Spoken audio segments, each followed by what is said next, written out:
Welcome everybody to Talk That Talk, where we have the unfiltered. You did not come to college to do marching band. Marching band may be helping pay for you to go to school, but at the end of the day, you're there to study music education. Unscripted. Priorities are wrong from the elementary perspective because we're not introducing students to music in an adequate program early enough. Uncomfortable. We the blacks, yes, you're gonna be overlooked if you're not producing, if you're not hanging with the cane, if you're not pumping, if you're not blowing, if you're not busting, if you're not entertaining, if you're not on that top level, if you're not in the high stats of visibility. Yes, you're going to be overlooked because at the end of the day, we, the blacks, don't care. Conversation.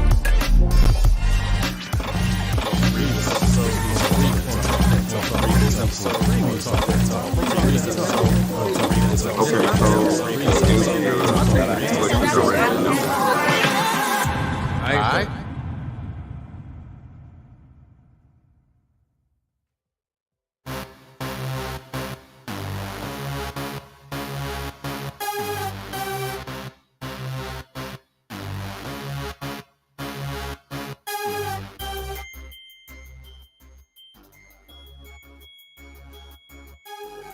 All right, here we go. We are back for another week. Welcome everybody to Talk That Talk.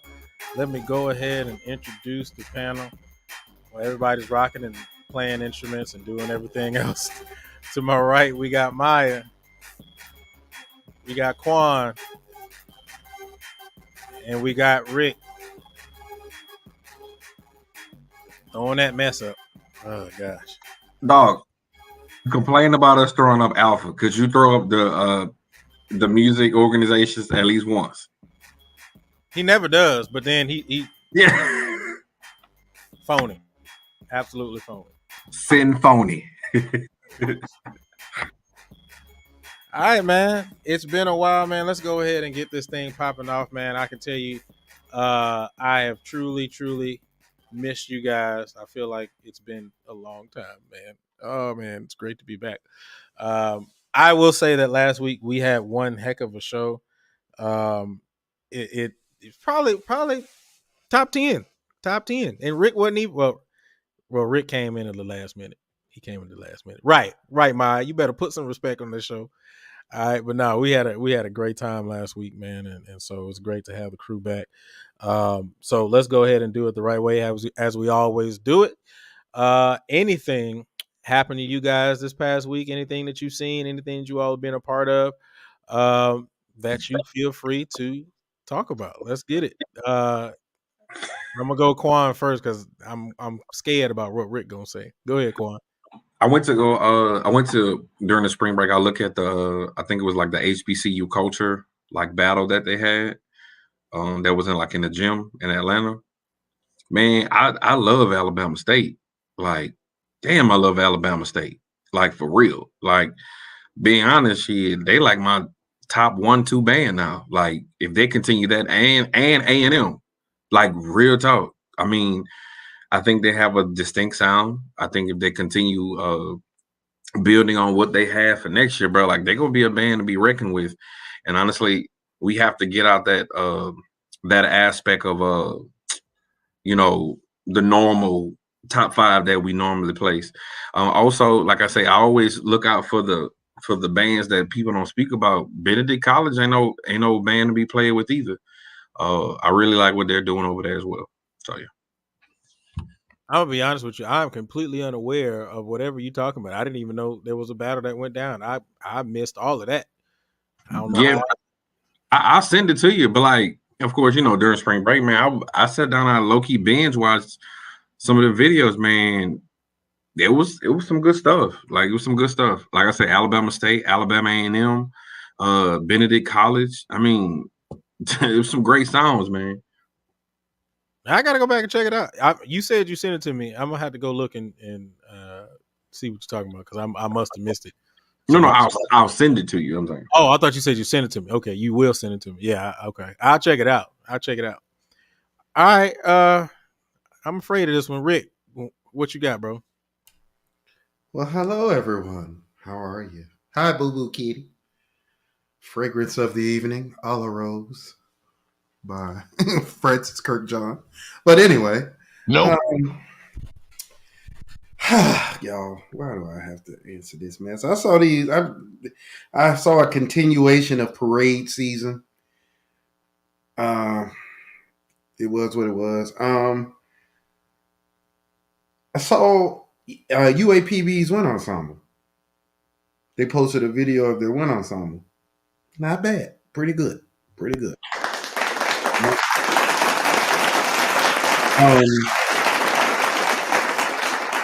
Only thing maybe it's a discussion we can have on the show, but as HBCUs, we got to start playing music that's on level.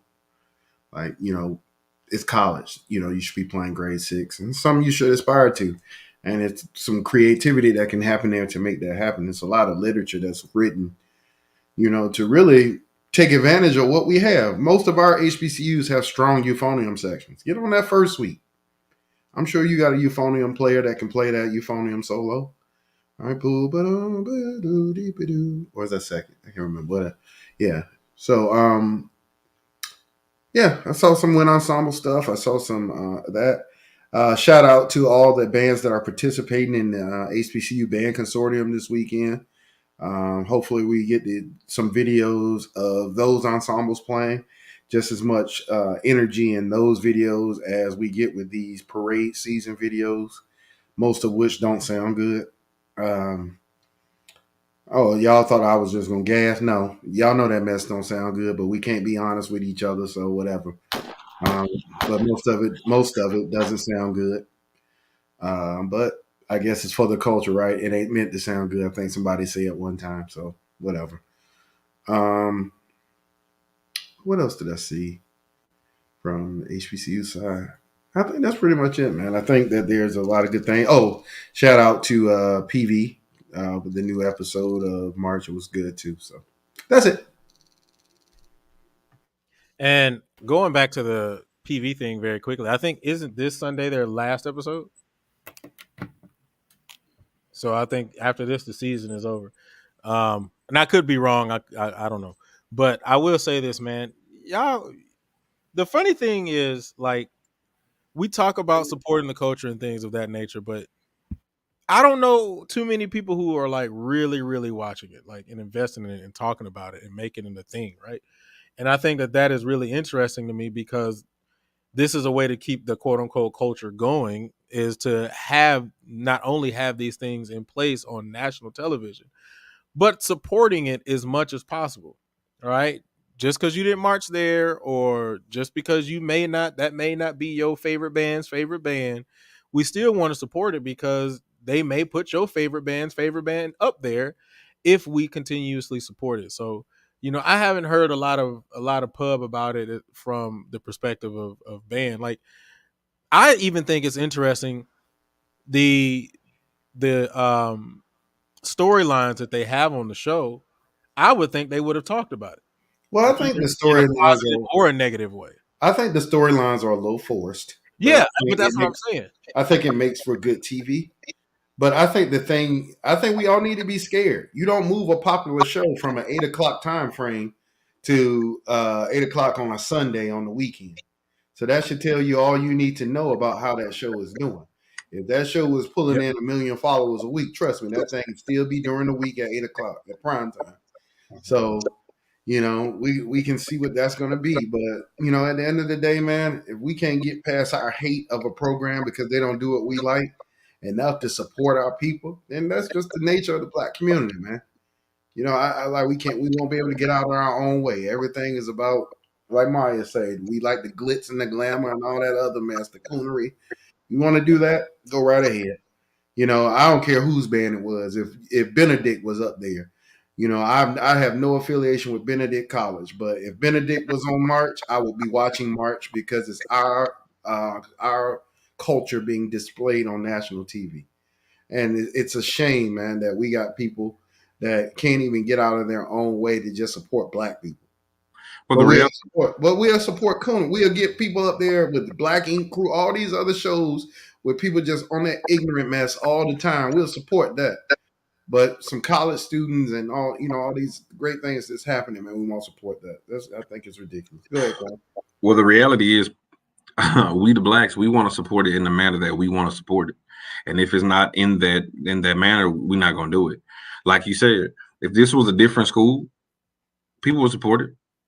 Like, and we know that, but because it's not your preference, and this may roll into some of the questions that we had tonight, like if it's not packaged or gift wrapped in a manner that's palatable for you, people just dismiss it instead of having an open mind with the mentality of, bruh, like you say, Rick, this is a HBCU, this is dealing with something with marching bands, so forth and so on. Like, let me just support it. Let me at least give it a chance, like a full season, because we don't know the next time that this may happen. Think about it. Drumline 1 came out, we supported it, and we're gonna just be honest, Drumline 2 was trash. However, look at the precedence of that initial movie to the second one. I mean, and then we complain about we don't have spots and platforms. Well, this is a platform. The reality of this is a platform. You're absolutely right. You're absolutely right. And at the end of the day, man, I guess it's just me and my thought process. Like, I've watched my favorite outside of the St. Croix one, but my favorite episode or season of College Hill was the first season. And it was the first season. Only reason why it was the first season was because there was one dude in the group that was an alpha, and he was KK Psi, he was Zeta Nu, and he was in the band. And because at the time, you got to think about it, when that came out, we didn't have any real band representation at that time when that season of College Hill came out. So it was kind of like, oh, that's dope to actually see and have somebody who's a part of the program that can give us an inside look on what it was like to be in band. And he played trumpet. Well, while you're entitled to your opinion, we've already had this discussion, but while you are entitled to your opinion as an American citizen, the best season of College Hill was Virginia State. You didn't set up here and gassed. So I still disagree with that. Hey, whatever. I put Virginia State Croy over Virginia State. Virginia State was good because I think it got better, but I think the initial for Southern, I think I like that season the most because I used to sneak and be on the yard at Tidy Hall. I think that's why I like it. Well, I think I like it for the same reason that Julian liked it too, right? I ain't gonna sit up here and gas. I know Orlando personally, so to see the bros on national TV, people I know, like literally every single bro that was on that show, I know personally. So I'm sitting up there like I know these people. The Sigma from the show, I met him at a party up there. Like I knew these people, so it was for me. It was the fact I think just I had that personal attachment, and plus it was funny. That show was hilarious. So I don't know, man. Maybe I like it for the same reason, but I guess we can all agree to disagree. But Virginia State was the best season, though. I disagree with that, but yeah, man. So we just got to keep supporting the shows, man. I mean, when Alabama State had their show out, I watched that one. But when Bethune had they joint out, I watched that one. And I don't know if you guys remember, there was actually 2 Grambling shows. There was the last one that they had with the Orchesis, but it was another one that was before that had I think it was following a football player. It was somebody in band, Shunny. Yeah, season of the Tiger. Yeah, Season of the Tiger. And actually, Shunny, I went to school with her. We both went to middle school together at Welch Middle School, so it was pretty dope to be able to actually see her on the show because I think she was a drill sergeant that year. She was a drummer, I think. No, but she plays percussion, but in her role in the band too, I think was a drill sergeant. Yeah, she works for me. So, but yeah, man. So we just got to support these shows, man, regardless of what you think, what your quote unquote affiliation is. Because like Rick said, man, and as a person who's been in media before, I definitely realized that when they put that joint on Sunday, I was like, yeah, this is not doing too hot. So we just got to continue to support our shows, man, and support, quote unquote, support the culture like you claim that you want to do. All right. Maya, we didn't get to you. Go ahead, buddy. Well, I was just going to comment on the fact that was anybody else surprised that when the whole march, what did they took a poll and the winner ended up being, who was the winner? Tennessee State. Yeah, I was like, is it just me or is it weird that the poll that was created by a show or for a show that where PV is the headline or it's about PV that somebody else ended up winning the number one. I was just taken back by that. What like the voting was, I think, was based on public and personal opinions. sure. I mean, I feel you, but I don't know. It's just like, well, damn, it just seems I'm not saying that I think that it's rigged or something. It's just weird that I don't know, but maybe that speaks to what we're talking about. Maybe it's because of the band chosen to be, like maybe it is because it was PV versus someone else. If it was another said school, then that school probably would have taken the number one spot regardless. What poll are y'all talking about? Are y'all talking about the one that they've been talking about the whole season, or what are we talking about? What poll line? Let me find exactly what it is. Yeah, it was a. Go ahead and look it up, Maya. But it I was don't know exactly what it was for, but let me see. Yeah, it was a poll that was put out that I was promoted by March, like the CW, and they had people voting on it. And Tennessee State was first place. PV was second place. I forgot who was third place. What question were they asking? Who's the number one band? That's what I was trying to figure out. Every promo that I've seen that I can find now, or I don't see any promo for the polls. I guess because it's over now. Yeah, but I mean, it's a valid question. But I think too, it kind of reminds me of kind of what we used to do when Honda comes around. Like you think about it, when Honda came around, everybody vote. So everybody at your school was gonna vote for you, and you tried to get as many people at your school or who went to the school to vote for you. It wasn't really like it was the better group. It was just like we gonna get everybody to vote. So it could have been that. Maybe.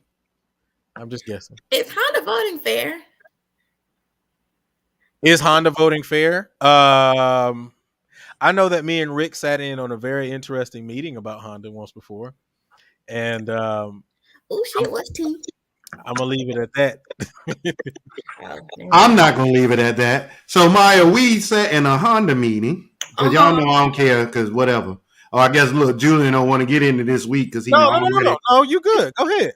Hit hot ice with the Smiths last week, so he got to pipe down this week. But anyway, I stand by what I said. But anyway, we were in this meeting, Maya. We went to the consortium with the purpose of getting people to put their money where their mouth is. Mm-hmm. So myself, Dr. Zachary, and Julian all stood up and talked about how people talk all this trash. Put your money where your mouth is, and let's get Honda adjudicated. And yeah, I said that. Me, you, and Zachary all stood up and talked about it. Dr. Sanford. Oh, sorry. And we all stood up and said, make Honda adjudicated. You think you the best band, put your money where your mouth is. And a lot of people's favorite band directors were in that room, and some of your favorite band directors didn't want no parts of that competition. I'll put it out there. What'd they say, though? Like, what were their reasons why? Or did they not started bringing up Hayes and Maya. They started bringing up everything in the world other than we don't want to get judged because we can't afford for PV to beat us or whoever to beat us or Virginia State, whoever to beat us. See, that was the problem, Maya. It's easy to sit on the internet, Maya, and say you the best and have all your blind followers say it with you because they love you so much.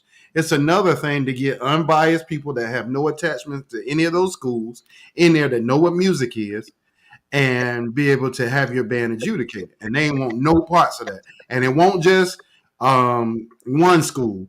It was a couple of schools. I'll do like Julian. I'll practice some restraint when I come to identifying schools. But let's just say, Maya, there were more people in the room that didn't want it than that did. I'm not surprised. That's all facts that he just said. Everything that he said was absolutely true. And honestly, when it came to the reason and rationale as to why, like he said, the conversation went so far left that it had absolutely nothing to do with judging and or voting. Well, you got some schools that be dealing with hazing. What the hell they got to do with getting your band judged? And Maya, I literally was sitting there like looking at him like, what the hell are you talking about? And said band director has since retired. I'll leave it there. Did they retire or did they? No, they retired. Yeah, they retired. I will say this: there's a picture of me and Rick floating around at that meeting, and we are really just sitting there looking dumbfounded. Like, I can't. If I find it, I'll post it up. But yeah, it's Now I'm gonna go look on Facebook because I know it's out there. But yeah, and I hope they have that type of conversation at the consortium. Matter of fact, I'm gonna try to work my way down there this weekend. We'll see. But now what Pepsi has picked up the National Battle of the Band. yeah. So the Pepsi Battle of the Bands now. So let's start having us see how many bands willing to put their money where their mouth is. Like we think about that battle that happened in North Carolina. The Legion was good down there, but Southern stole the show. They were the better band. That These Three Words, people are still talking about that These Three Words. I love that These Three Words. I think the arrangement was solid. I think the Southern recording, like the video that Garrett did, sounds amazing. There are some phone videos, but we all know phones, I don't know always, but the fact of the matter is that was the song I think was probably the song of that year. So, but at the end of the day, you're going to have to put your money where your mouth is. Like last year, Norfolk went down to Houston and wrecked shop. If there was a money where your mouth is thing, Norfolk would have won that hands down. So at the end of the day, consistency is important. So all you bands that think you the best, put your money where your mouth is. Norfolk won. Last year? Yes. Who was better than Norfolk last year? So, okay. I asked a simple question. Who was better than Norfolk last year? Can I be honest with you? I don't know. But I wouldn't put Norfolk as number one. That's just my opinion. Okay. And I'm not talking about sound. I'm talking about just entertainment. It's funny how that entertainment always trumps everything else. That was not what I said. I said who was sound better than Norfolk last year. But that's what one band in attendance.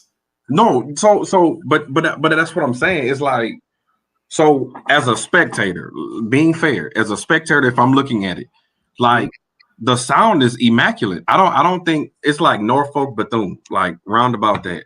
But when it comes to the feel, some of that be boring, bro. But because that's the part of the pageantry. Well, I don't disagree with you, Quan. I don't disagree with you at all. We say that all the time, man. As alum, because they're doing the same. Norfolk has a formula just like everybody else, right? You're gonna get message in the show. You're gonna get the same formulas and stuff as every other band. I think the difference is this: when you think about an activity like DCI, right? DCI is about pageantry. Right? It's like there are two general effect categories in DCI, and people always used to say general effect wins championships. That's a damn lie because we won general effect in 19 and didn't win, but that's another conversation. So at the end of the day, everything is weighted. Different categories have different weights. And I think that's why, in my opinion, we should be judging bands using a legitimate rubric for what we're looking for with each band. Because if we're saying that entertainment is the most important thing, the entertainment should be weighted more heavily than every other category as it is in DCI. There's 2 general effect categories. There's 4 general effect judges. Everybody else only has 2. Every other category only has 2. So that's the reason why this is making actual legitimate argument instead of just saying, I want to see who the best. This is, okay, Norfolk, you're the best in music. Norfolk, you're the best in color guard. PV, you got the best dancers. Southern, you the most entertaining band on the field. And then weight those categories and come up with a champion. And honestly, from that point of view, I absolutely agree. And I think somebody said it in the comment, like, I think I agree that portion for the drum feature, again, $1 Million Funk Squad is an awesome drum line, but they're boring. But who plays better than them? I'll give you. Now, I agree. And I think all of them are percussions. I think it was maybe like 10 years ago, we had saw a video. We was at PV where the cymbal players put the cymbals down and they started playing snare. Yeah. So we're not, and I think that's the thing.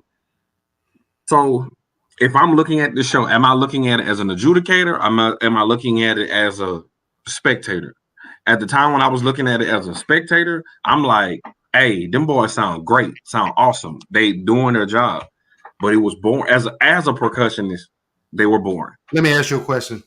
So I love this conversation, right? Because it addresses something that I've wanted to ask for a while. I wish Teddy would come back on the show.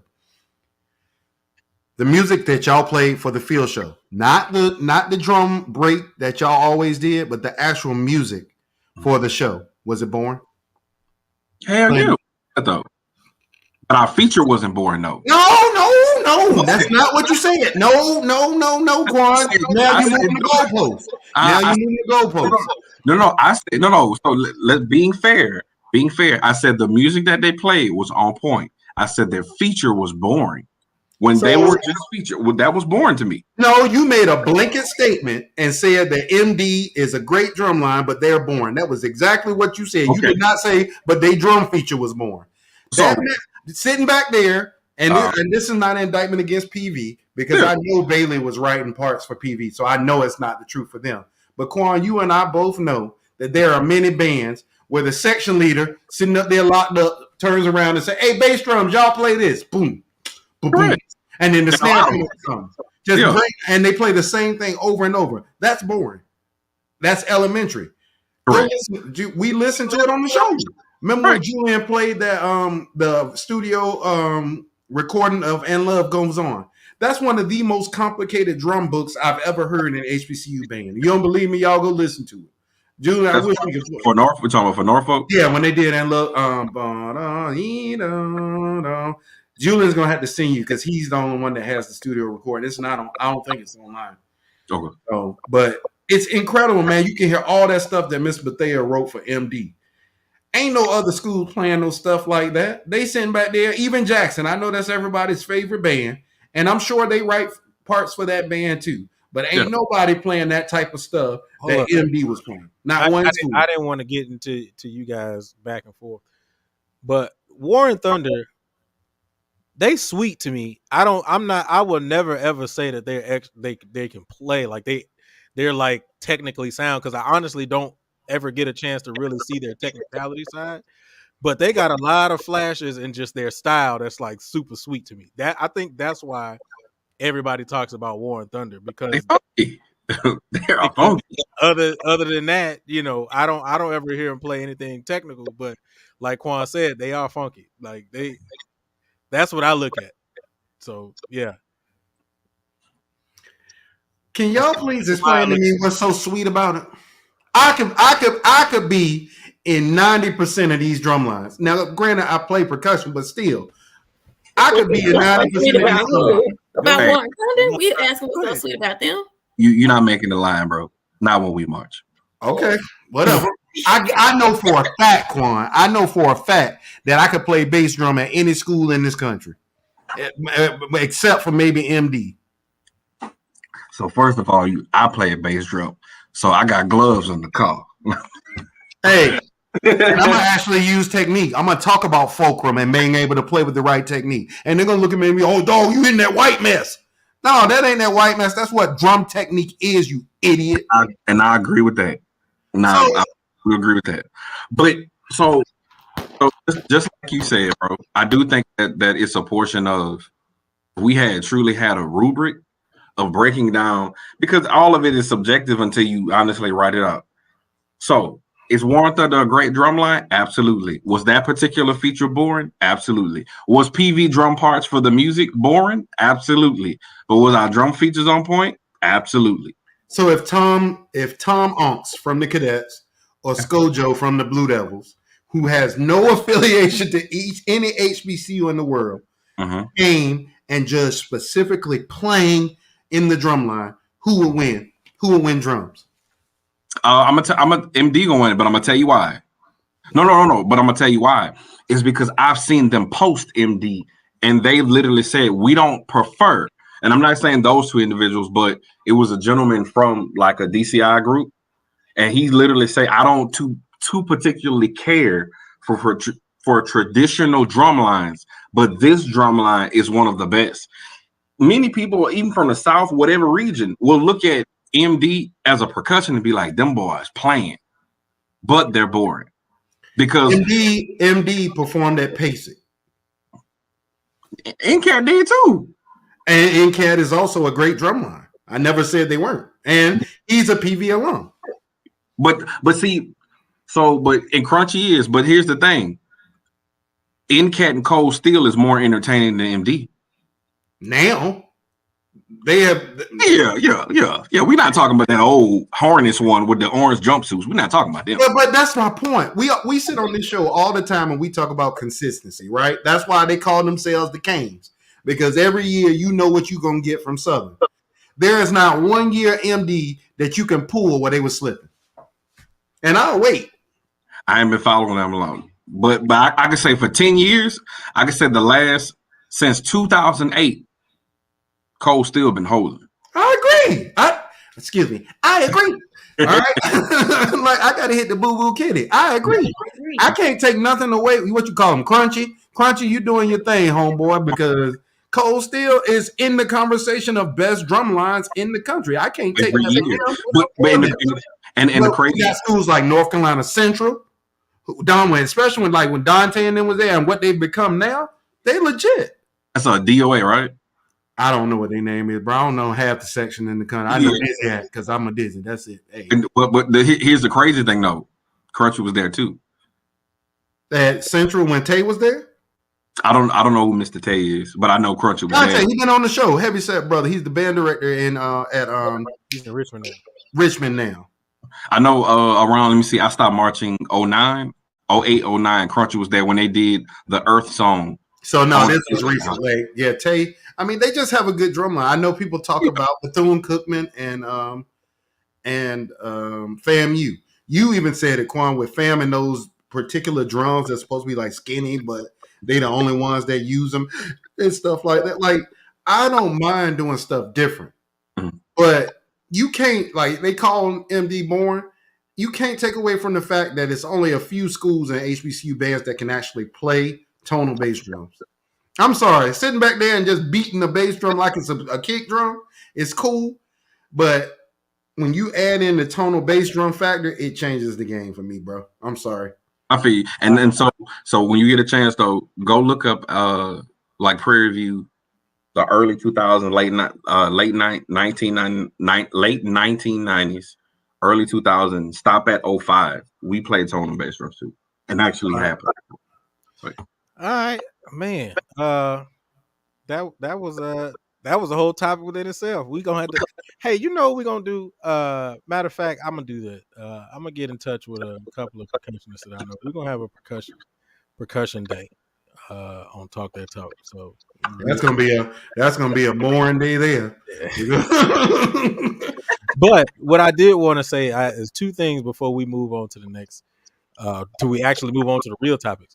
First thing, I want to show love to Maya because she was just on the Good Up podcast and she did an amazing job. So shout out to Maya getting her podcast life on. Hey, Eco, look at Boo Boo Kitty. Hey, thank you. That's so nice. I haven't even listened to it yet. I'm scared to listen to the playback. Don't be scared. It was cool. It was. Maya, what's 92? Is that the year you were born? No, that's the year my cousin was born. This is his brand. Oh.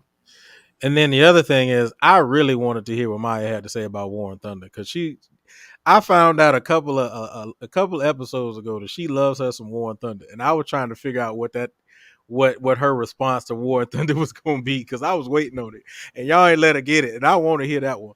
But it's because it's not going to be nothing about how dynamic. I don't know nothing about nothing when it comes to percussion. That's just entertaining to me. So really, when it comes to drum lines, my thought is the majority of folks don't know shit about shit when it comes to percussion. They just know it's some damn beating your damn drum. That's that's really what it is. So I'm like, okay, and this is controversial because my thought is like, what's the point of drum lines? It's to keep the rhythm, right? But also, like, is it more entertainment purposes than not?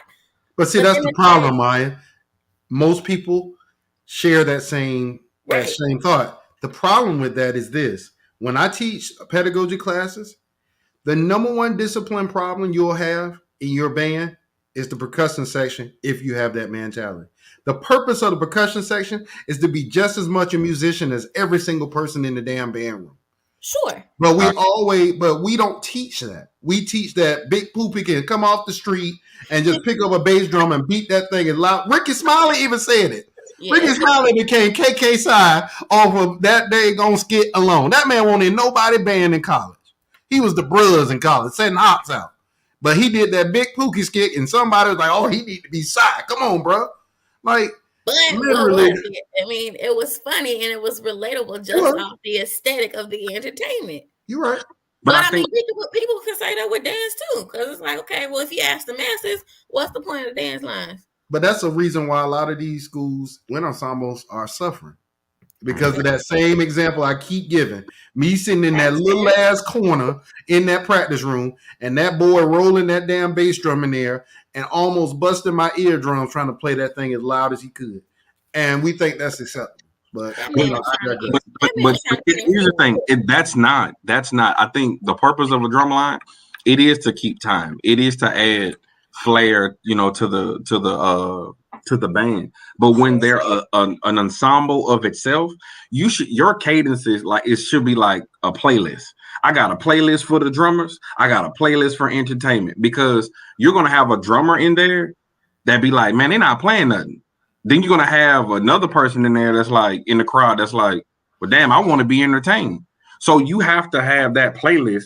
Gotcha. That honestly have the best of both worlds. And right now, I would say who has that, like Chopped, as well as metric modulation and different things like that. The people that have that right now is Cold Steel. I'm gonna have to push back a little bit, y'all, because y'all up here gassing a little bit. Well, hey, still gotta get to the topics. Yeah, I mean, well, shoot, man, we can get rid of one, because this is important, right? Hey, but look, you know how we hit the Battle of the Band Daddies, y'all, and we always hit that little drum feature in the middle to give the horn players a chance to rest their chop. That be the most boring part of the show. Everybody be sitting there like, depending on what drum line. No, they be playing them same cadences that y'all was playing corn back in the day. Them same exact drum features that y'all did. Hey, we the MSD, or hey, we the BOX, like the same mess. We didn't play that. all them cadences, most of them y'all play. You a big ass. No, okay, can I be honest though, and I'll leave it alone. I feel like MSD is a great drum section, but they're not the box. All right, because I respect and love. Well, let's roll on then. Because, like I said, we gonna have a percussion show. Right? Thank you. All right, here we go. So let's get this thing rolling, man.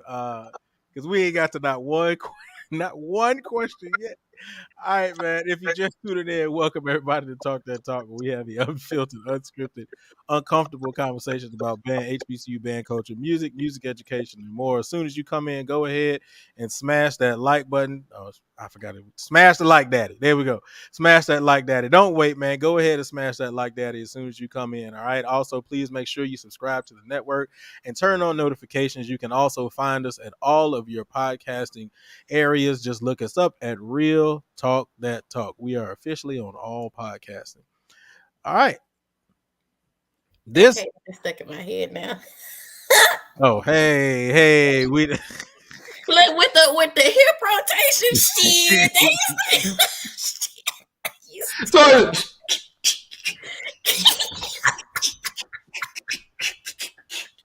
hey, we the MSC in the dad, you can meet off of your feet. Hey, and I'm just like, okay. Every time I'm just. I mean, I ain't gonna hate, dog. I like the cadence though.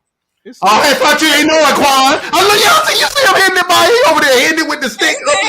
He said they didn't play that. That's what he said. He didn't say he didn't know it. He said they didn't play that. But Quan be secretly at home hitting it. I'm gonna hit this hole. Hey, we can't hear you, Quan. You muted. Nah, real talk, bro.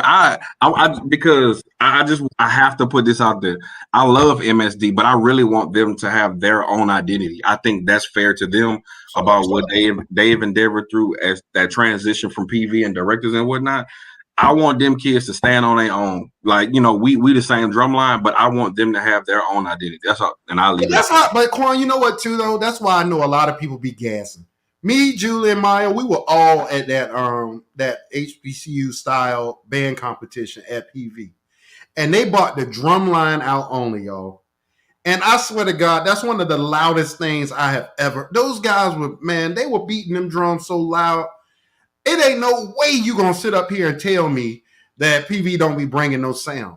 Like it just baffles me. Like I don't know what people want from them.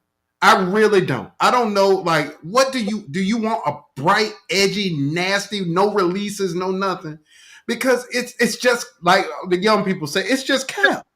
It's no way in hell you can go to a game and hear them bass drums beating them damn drums like that, the horns playing as loud as physically possible, and say they ain't bringing it. Like it's just lies. But you can't get people out of that train of thought because now it's just become the thing that people say. Oh, here's PV. Say, like, for whatever reason, PV is one of those schools that will never quote unquote make it. They will never be. There was always like as good as they are, as much progression, as much that they've changed and continue to grow. It will always be one of those schools where somebody's gonna find some shit to say something about. Like for whatever reason, they will always be. And you know who that used to be, Maya, before PV. That used to be Bethune-Cookman. Everybody will find a reason to say, "Oh." And no matter how good Bethune was, they born those. They born. Now PV got the whipping boy title. Because now, and now that Bethune is in the SWAC and they don't have the media presence like some of our other favorite bands, they don't really get that notoriety anymore that they used to. But let's put it like this. Who can play a ballad better than Bethune-Cookman? Say, matter of fact, my new favorite song, like to listen to when I'm just be in the mood, like to listen to great songs. That 2007 Honda when they played Amazing Grace, and that young man played that saxophone that was actually a tuba player. In my opinion, that's the best ballad song, whatever, that a band can actually play. Period. I'm sorry, bro. Julian, I already know where I'm going. I know where you're going. Go ahead, hurry up. So we can In My Bed from 2012, bruh. From who? Bruh. From Bethune-Cookman. With that damn crescendo, bruh. Go look it up. Look up BCU 2012 Bed. Everybody. BCU 2012 Bed on YouTube. Y'all do it after the show. All right. Do it after the show. I don't need you leaving the show. All right. See, now Quan gonna check it out. Let's go ahead and move on to our actual first topic. We're gonna bring this back around eventually. But first topic, actually, we were supposed to talk about wind ensembles on last week, and we ended up going into something completely different. But Rick kind of started this off, and I actually want to keep this thought process going. Should we put should more programs post their wind ensembles? Should more programs post their wind ensembles? Rick, since you started off, go ahead and take that one. Should more programs post their wind ensembles? No. And the reason they shouldn't post them is because a lot of these schools aren't focusing on it. And I don't want to hear a bunch of 20 and 21-year-olds playing Amazing Grace by Frank Kelly. I just don't, bro. There are certain composers that... Here's the thing about wind ensemble, y'all, that I think a lot of us need to realize.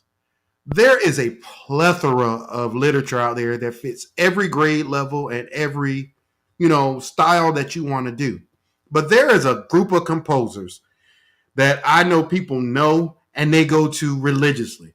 If you're a college band director and you're still playing the music of David Holsinger, like you're just not trying. If you're playing Ride, what's his name? By Samuel Hazo's Ride. If you're playing Frank Kelly's Amazing Grace, you're not trying. And I know you're not trying because Omar Thomas just released an arrangement of Amazing Grace, which is killing just like the Frank Kelly one. And you supporting black people by playing the Omar Thomas one. But there's just no creativity. Well, I know this piece. I ain't got to study the score. I'm going to get it. And Julian, I ain't lying because we played the same music at Norfolk State's and wind ensemble every year. We played Ascension 3 years in a row, Quan, at Norfolk State. Ascension by Robert W. Smith. If you're playing Robert W. Smith as a wind ensemble director, you're not trying hard enough. Now, granted, there are some standards that you can play. Like we all know people like Swearinger, Alfred Reed, Percy Granger, all these go-to people that we know. You want to play the Nelly Bell. The Nelly Bell is a really good piece, but it takes work. Clifton Williams has a lot of good music. There's a lot of stuff out there that's considered the wind band canon. But because a lot of directors don't know it, you get the same clips over and over and over and over again. And I'm just tired of hearing that stuff. So should more programs post? No. Should more programs focus more on wind ensemble? Absolutely. All right. I'm sure that's going to come up, so I'll just leave it there. Should more programs post their wind ensembles? Hell no, because I'm tired of seeing the same stuff. And I'm tired of hearing out of tune playing for some groups. But I'll leave it there. All right. Maya, you okay? Yes, I'm confused. No, you're good. Well, one, because I don't know much about this portion. So when we say post, so are we saying like posting a performance? Is that what we're talking about? Yeah, social media. So like the same way that we can catch a great, amazing clip of J-State playing Get Ready and the chicks is in the front hitting it and J5 is killing it. Should university programs post their wind ensembles the same way? I mean, just from a very novice and ignorant standpoint, I guess so. Because I mean, like if we're talking about giving exposure, gaining exposure, and making that something that is a new norm, for lack of better words, or instilling that into the culture, then making it visible brings that to the forefront. So I guess in that instance, yes, I do understand what you're saying, Brownie, too. But then it's also like, well, if we're talking about marching season, the latest hit to come out, you can expect every band to play it. So what's the difference in wind ensembles or whomever playing the same music as if it's backed behind them doing something, I guess, again, for the culture, for the betterment of the students, or for the betterment of the craft. And that's why I say yes. But also, this is a very, like I said, novice and ignorant standpoint, because that's just not my wheelhouse. You said something that I'm going to come back to after I go to Quan. It just made me think, but I want to get Quan's thoughts, and then I'm going to come back to you. So, Quan, should more programs post their wind ensembles? In my opinion, I'm gonna go a different route. I'm gonna say yes, because I think we should post. Now, I do agree with Rick's perspective of we should not be doing the same thing. We should take wind ensemble serious, and we should not be repeating the same, literature from a wind ensemble perspective. However, it's like, but then we can't backdoor and say, well, we don't support it the same way, when the generation that we deal with is social media driven. And I do believe, honestly, the influence of certain bands, for example, Dr. Kedrick Taylor, he posted something. I think that was good. I think Jackson State, if the quote unquote, like the top tier bands or the upper echelon of bands would do that more, I believe truly it will be a trickle down effect with some of these high schools. I truly believe that it will be a trickle up effect from the middle schools and then back down. I do believe that. So it's kind of like everything that Rick said, I agree, but we have to start somewhere so that students who are in middle school, high school, then go to college could honestly be looking forward to that time of wind ensemble instead of just, I'm going to blow that hole all the time. So go ahead, Rick. Just to push back slightly though, Quan, I think the better way of doing that is when these directors go to these schools, instead of just expecting that, say, like it's really small things. Like we used to do this at Prairie View. We would say, by accepting a Prairie View scholarship as an instrumentalist, it is known that you are going to participate in more than just marching band. You have to participate in at least 2 ensembles. When I was there, I don't know how it is now, but you have to participate in at least 2 ensembles on a band scholarship. And that's every person that has a band scholarship. So if I call on you and say, hey, JoJo, you in pep band and marching band, cool, that's your 2 ensembles. And most people fulfill it that way. But if you have some really great players, hey, you're in one ensemble, you're in jazz band, you're in this and marching band. Like setting standards, right? That's the first part. And I know a lot of schools do that anyway. The second part, though, Quan, is this. When you do the audition process has to be a legitimate college audition process. That's where it starts. You have school players, teachers that'll go into high schools, Quan, and they'll let the kid come in and beat the hell out of a bass drum and get that kid a $6,000-$7,000 scholarship. That lessens the collegiate experience. We're talking about college. We're not talking about middle school band. I could teach a middle schooler to beat the hell out of a bass drum, to Cold Hearted Snake. But I can't, without some work, teach them to play the mallets, play the snare, play this, and play it musically, do dynamics, do shaping, do all these things. So I think that's where we start. But I think you're probably right, Quan. I think that just seeing my favorite band do it will make me at least know that I have to do that too if I go to that school. So I guess you're right. My bad. Yeah. No, you're good, big dog. So, but I think we have to start somewhere, because right now we know that wind ensemble is needed, and I'm not gonna lie, and I just got to be transparent. When you told me, you was like, man, wind ensemble is all year. No lie, like I'm man enough to say it. Shit, for real. Because let's be honest, we did all fall was band season. Once the spring started hitting, they had a small group that was like pep band, but for the most part, marching band ran the nation. We just gonna keep it a buck. And then it would be a select few of students that really loved music, that had appreciation, that would then join the concert band. If you was a music major, of course, you had no option. But the reality of it is, I think your approach is absolutely spot on. If you take this scholarship, you need to participate in 2 ensembles, possibly 3 for some of them. And I think that process will grow the appreciation of wind ensemble. But I agree too. Some of the programs, maybe people are not interested because we're repeating the same thing. I forgot the piece we played but it was Overture for something. But it was like a piece that we ran over and over. That was it. So, but I think the reason why a lot of schools, y'all, I want to be a advocate too, right? I think a lot of the reason why we don't see more people focus on wind ensemble is because of the lack of respect for the woodwind instrument. Some of these schools only have 10 woodwinds in the whole program. They got 300 brass and 10 little woodwinds sitting down on the first row. So you can't play legitimate wind ensemble music if you don't have the woodwind instrumentation or the woodwind talent. And I think because the investment in a lot of show style bands, and I'm not talking about everybody, because we know like bands like Norfolk State, our woodwind section took pride in being a woodwind in the Legion. And you go listen to Behold. Yeah, the band's playing at full volume. You can hear the woodwind section the whole time. They took great pride in that.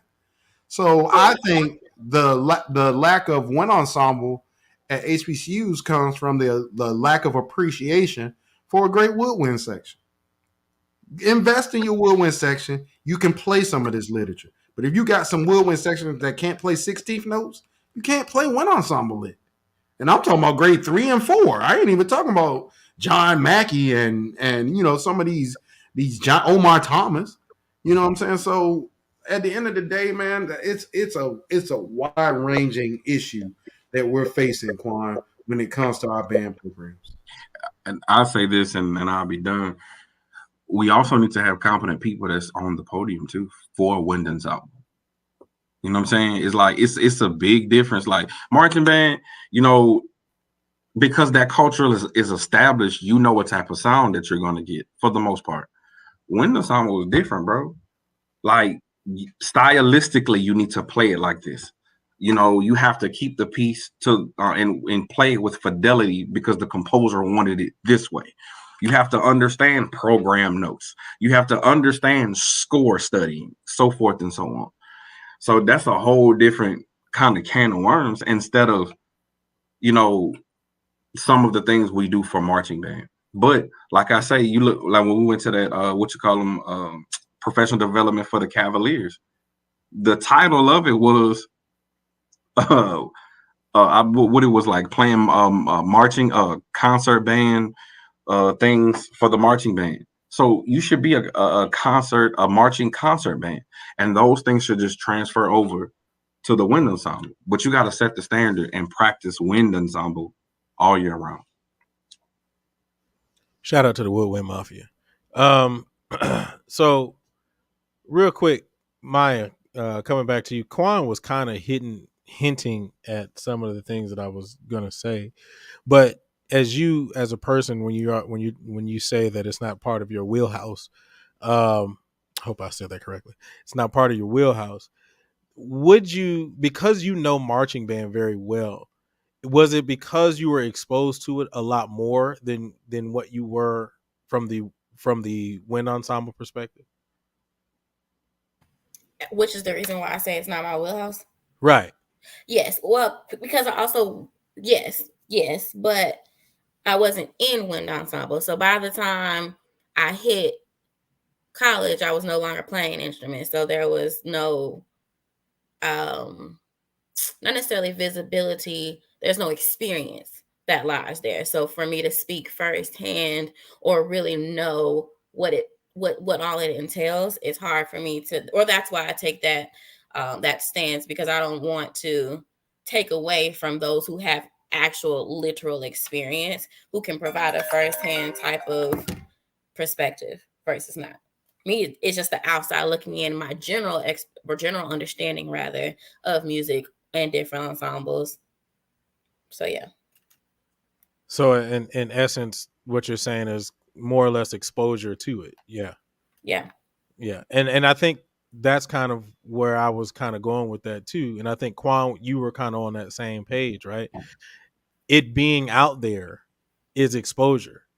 You know, that the typical kid who may just be a piano player, you know, needs to see or has not seen, because as a piano player we typically think more solo literature, but not realizing that a lot of our wind ensembles have pianos in them.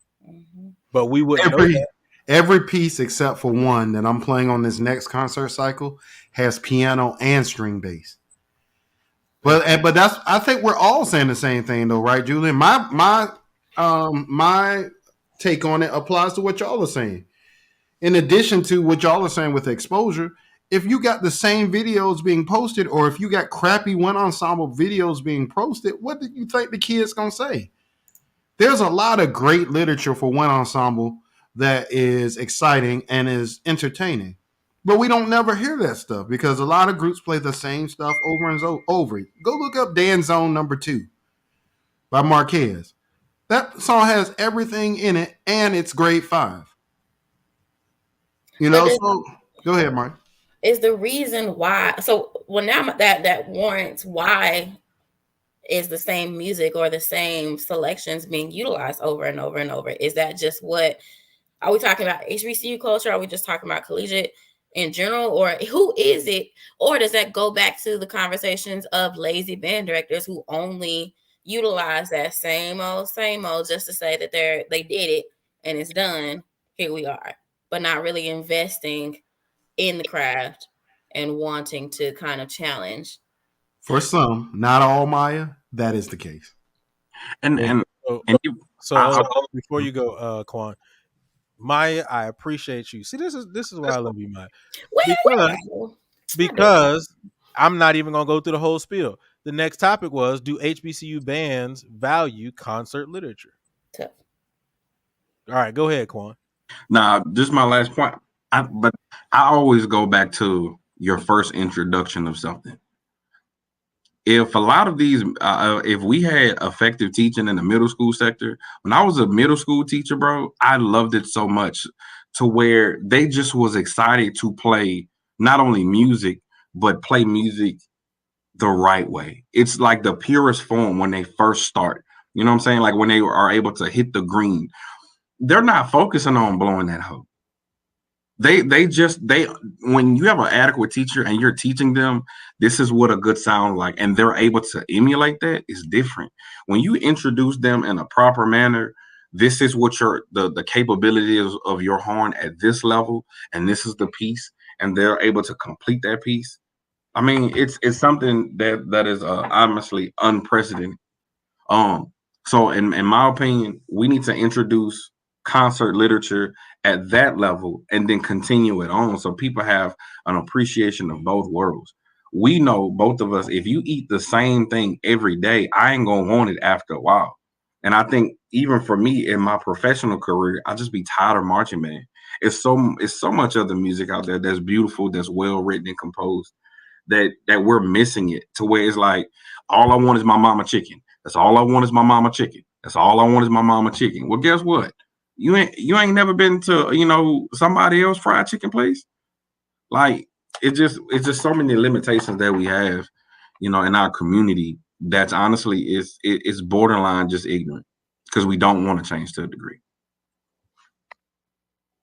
But I think the thing about it is this too, Quan, just to address the question. Do HBCU bands value concert literature? Here's the thing, y'all. Like I was even reading the comments too. A couple people named Aaron Copeland. I see a conversation about Bolero by Maurice Ravel. Those are orchestral composers. So when you think about it from that context, you're literally talking about the very beginning of Wind Ensemble. Wind Ensemble is a 70-year-old activity. It has not been here forever, y'all. And a lot of people don't know that. Wind Ensemble is not even 100 years old yet. Maurice Ravel lived in the late 1800s, early 1900s. All right. What legitimized Wind Ensemble was that a lot of these college directors, led by who? Frederick Fennell, said, hey, to legitimize this art form, we need to get people that are legitimate composers writing for this new idiom. So what happened was you had people like Schoenberg, you had people like Aaron Copeland. Ravel never wrote Wind Ensemble music. He never did, y'all. Sorry. Bolero is a transcription written by somebody else for Wind Ensemble if you played it. So at the end of the day, you're talking about a new art form that's still developing and has went through many different facets. My research is talking about jazz composers that wrote for the Wind Ensemble idiom. A lot of people don't know Thad Jones and Sammy Nestico and all these great jazz people that we know wrote for Wind Ensemble. And it was new to them. They were trying to do something new. So at the end of the day, y'all, for HBCUs to value the literature, they have to be enthralled in the literature. This brings up a different topic, man, and I promise I'll be fast, y'all. I promise. There's a reason why a lot of schools now are requiring that new band director hires have a doctorate degree. And part of it is because they don't want a bunch of band heads that only know marching band music, because that kills band programs. Not marching bands. It's great for the marching bands for some schools.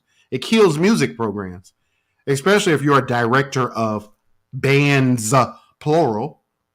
But the reason why they want you to have it is because usually when you have a doctorate degree and you go into those positions, it's a tenure track position. Tenure track positions require you to do research to keep your job. So these people that are doctorate degrees in music usually have like conducting or pedagogy degrees. So they are doing research in the field. There's a reason why schools like Prairie View have good wind ensembles, because Dr. Zachary has a doctorate degree in music, and he's a tenured professor. So he has to continuously do this research and technology, which he's doing in music and all these other things to continually stay at the forefront of the craft. But if the only thing you do is show up for marching band and parade season, you don't know what's going on in wind ensemble. A lot of these people don't even know who Omar Thomas or Kevin Day are. Two of the leading African-American composers in wind band music. They look like us, and they are Maya's age. Well, Omar is my age, but Kevin is Maya's age. He just graduated from college a couple years ago. He's in a master's program now. Wasn't he at TMEA? Yeah, you saw me. Yeah, you just saw me talking to Kevin this year. Like, he's one of the premier people. Matter of fact, Julie, I'm gonna call him and see if I can get him on the show so we can educate some of our friends on what's happening in wind band. But everybody, please go look up those brothers. They look like us, and they are doing it at the highest level. They're in this new group. And if you want some really cool stuff to research, look up the Blue Dot Collective. The Blue Dot Collective. They are in. Omar is in that group, and Kevin, I think, is joining it. But no, Kevin is in the one with Kataj Coakley and all those guys. But the Blue Dot Collective consists of Gene Jolly, Michael Biedenbender, all these Viet Quang, all these great wind ensemble composers are in one group together. So that is what happens when you actually research what's going on in music instead of focusing all your energy on what's the next marching band song I can crank up on the damn street sounding terrible. So at the end of the day, man, you have to be a music professional to be a college band director. And this is why I understand Quan's frustration with all these people that don't have music degrees running band programs. Is that you lessen the collegiate experience when you aren't qualified for the job that you have. I'll leave it there. Well, let me ask this, unless someone else was ready. No, you good. So, speaking on the line of being a PhD or having a doctorate of music or being a doctor of music, how many, if any, HBCUs offer that type of program? And if so, would it be a viable option to receive your doctorate from an HBCU? Oh shit. Well, that was Julian in that damn button. But anyway, no HBCUs have a doctorate in music. None. Why? Very few have a master's in music. I think. Well, I guess I'm saying the program itself, like offering the program to be able to get your doctorate from an. Maya, who gonna teach it? I mean, I tell you, I'm being real with you. Like Norfolk State has a master's degree in music. I got my master's degree from Norfolk State. Norfolk State is one, I think it's 5 schools that has an orchestra. Yeah. So at the end of the day, Maya, this is my biggest argument for all my critics and detractors, right?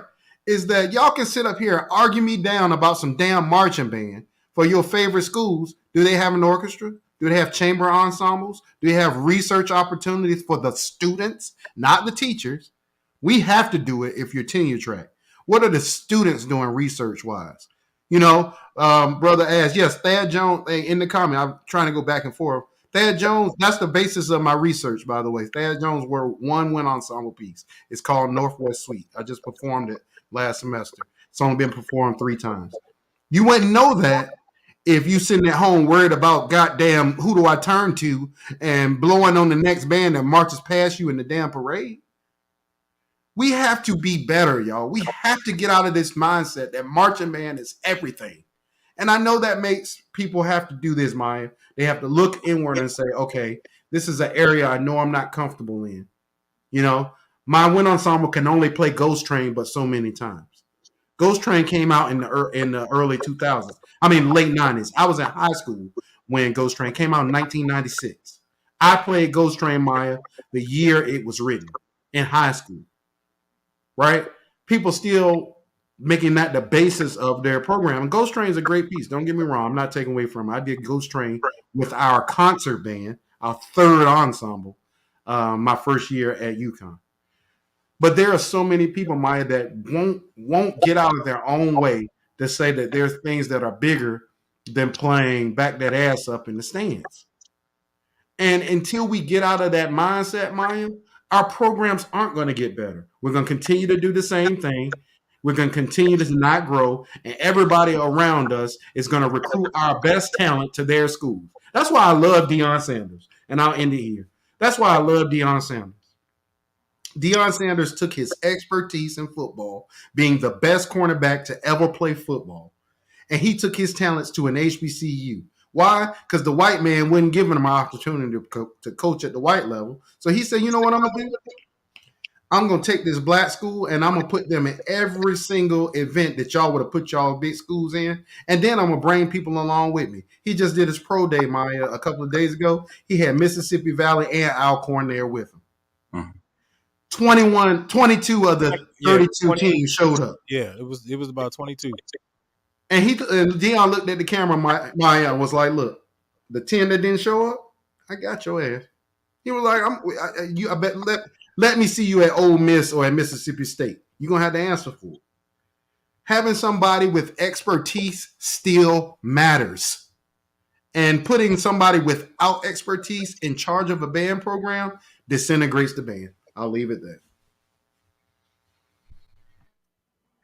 As he dropped his mic, one of the things that I was thinking about, and anybody can either agree or disagree to this one. I think a lot of it does have to do with what the expectation is too, right? Because like I think about Jared Quan. I know that we have had conversations with Jared on secondary sessions, and one of the things that Jared talks about is he did marching band most of the time because there wasn't a requirement for him to do concert band. They didn't require him to do concert band. So when he got to Atlanta, he's now being placed in a position where it is actually a requirement that he has to compete in the concert UIL style festivals. And I think that that's probably happening at the university level too. Are there and Rick, you can probably give a little bit more insight than on this. When it comes to that, when we talk about requirements, are any HBCUs truly requiring that we have these wind ensembles and that we are doing this literature? Most HBCUs, man, don't even know what happens in a music building. And I'm preaching from experience. I taught an HBCU audience for 5 years. I taught at Prairie View A&M University. I was associate director of bands there. That damn administration building was clueless. The dean's office was clueless. They pass all these rules from afar, never bringing their ass out of the air conditioner in their building. They have no concern whatsoever. I used to get so mad because the dean at Prairie View, Julian, would go and tell the music department that they aren't allowed to give people superior ratings on their assessments. He used to tell each department that if you send me superior ratings, I'm sending it back. But yet he never brought his ass out the music building, not one time, or the English building, not one time to come over to the music building to observe any faculty. Not one goddamn time. But he can sit up there and tell somebody they're not a superior teacher. That's the type of shit we deal with at HBCUs, y'all. Is these fat cats making $120, $130, $140, whatever $1,000 a year that are not doing their fucking jobs, but they can tell you how to do yours. It's ridiculous. They don't know what's going on in that music building. Dr. Zachary got ensemble after ensemble there. They got clarinet ensemble, woodwind ensemble, trumpet ensemble. He teaches trumpet ensemble himself. They got percussion ensemble with Prof. Jones. They got all these things going on, and the people across the street are damn clueless. They like, long as y'all ain't hazing, I'm good. But let me say this, and I think we all agree to everything what everybody is saying. But here's the reality of it: we're still suffering from, and I'm gonna use it in this term, generational curses from ignorance. Like it's the same. What Rick is saying is the same thing. We focus on marching band because we think that's the most entertaining part. But from a music departmental aspect, we're creating those same type of band directors because that's all we know. So then you got a high school, you don't know any literature. When I went to grad school, that was the first time they was like, hey, I need you to make an Excel spreadsheet with 100 songs, literally of grade 1 music, grade 2 music, and I need you to do analysis on every single one. That is your final project. So I literally had to go through 100 ensemble pieces and literally had to build a curriculum to say, if I had a beginning ensemble, what program would I put on? And this is 12 songs. If I had a, secondary ensemble and so forth and so on, so that I can be accustomed to the literature overall. And real talk, when you interview for like these white schools, and it's not about white or black, and like it was really pissing me off is we're not even prepared for interviewing. Because you go to these white schools, all these schools that in Texas that participate in UIL, that's the first thing they're gonna ask you. Okay, we understand where to purchase, marching band shows from, but from a wind ensemble perspective, what pieces would you select for your second band, and why? But if you don't know literature, Or if you wasn't told, hey, when you interview, you need to research literature and pieces, you'll never know. My very first interview that was just like that, and I was like, damn, like y'all want what you mean? I mean, I'm gonna pick a grade 1. They was like, yeah, but what composer though? But what grade 3 selection piece would you select? And then it gave you scenarios like, well, you have an unbalanced band, you only have 2 trumpets, a clarinet, and such and such. So what piece do you think would be most beneficial for them? Again, the reason why I be frustrated is because we're graduating band heads. That's the problem. We're graduating band heads. I'm a musician, and I love music, but we're doing these kids a disservice. And if to your question, Maya, the overall faculty is too damn small for some of the shit that honestly other schools really need us to do. I agree. Because I got to give you a story on that, Quan, because you and Julian gonna be right with me on this. Norfolk State does have an orchestra. Mhm. Norfolk State Orchestra got like 6 people in it. They have an orchestra. It was bigger when we were in school. Mhm. The lady that was teaching the orchestra at Norfolk State was homeless. What? Miss Chen lived in her car in the music building parking lot. Julian, am I lying? I didn't know Miss Chen. Miss Chen lived in her car. That lady was an adjunct professor. So at the end of the day, Quan. Wait. Yeah. Miss Chen. Okay, yeah, my bad. I was thinking, I couldn't remember who came after Dr. Herbison. You're right. He's right. Miss Chen had a Volvo with the hatchback daddy, and she lived in her car because she was an adjunct professor that couldn't support herself on the salary she was making from the university. Like, this is what I'm talking about, Quan. Like, we live in a day and age where we invest our money in what's important to us. But the problem is, how are we setting these students up for success when they leave our schools? If you go to most HBCUs in this country, half of the jobs that's out here are shut off to you. Julian and I have this conversation all the time. If you don't have certain experiences like drum corps or going to some of these core size schools, you can't get half of the jobs that are out there. Quan, you know this. More than Yeah. 3/4. I'm about to say you undervaluing more than half, bro. And if you do, Rick, you have to go to a school that you gotta damn near revive and damn either get a divorce behind or be stressed the hell out, and you're gonna be on goddamn blood pressure pills, nigga, by the 4th year. But we sit up here talking about who do I turn to better on the goddamn street. They got a poll up talking about who played it better, Jackson or Southern. That's what's important, Quan. Not right. These black people are graduating from these institutions unprepared to get a damn job after spending hundreds of $1,000s at these universities to go there. And I'll say this. We sit in them interviews and our counterparts, them white folks, and I'm going to just keep it a buck. Some of them Hispanic folks that was around white folks treat you like that too. Yeah. And then some. You feel me? It ain't most, Julie. It ain't most. But it's a lot. I ain't saying most, but it's a lot. It's a lot. Because they run in the same circles. Right. Quan, I'm sorry. Let me say this one thing and I'll shut up, Quan. Remember I brought this up last week, Quan. I was like, or a while back, why do you think they make people like Maya, who wasn't a music major, take classes like music appreciation and other things like that? Because when going into business situations and other types of situations, when making deals and stuff like that, they want you to be cultured enough to be able to talk about topics on the golf course, over dinner, over business meetings, other than just what your job is. Mozart comes on the radio, or you hear somebody's phone play Mozart. Oh man, that's Mozart. That's whatever. That's Beethoven. That's the Moonlight. Like being able to say educated things that makes this person not only knows how to be in corporate America, they also are culture. That's the reason why they make us take those classes if you're not a music major. So those people in those circles, Quan, know the same people.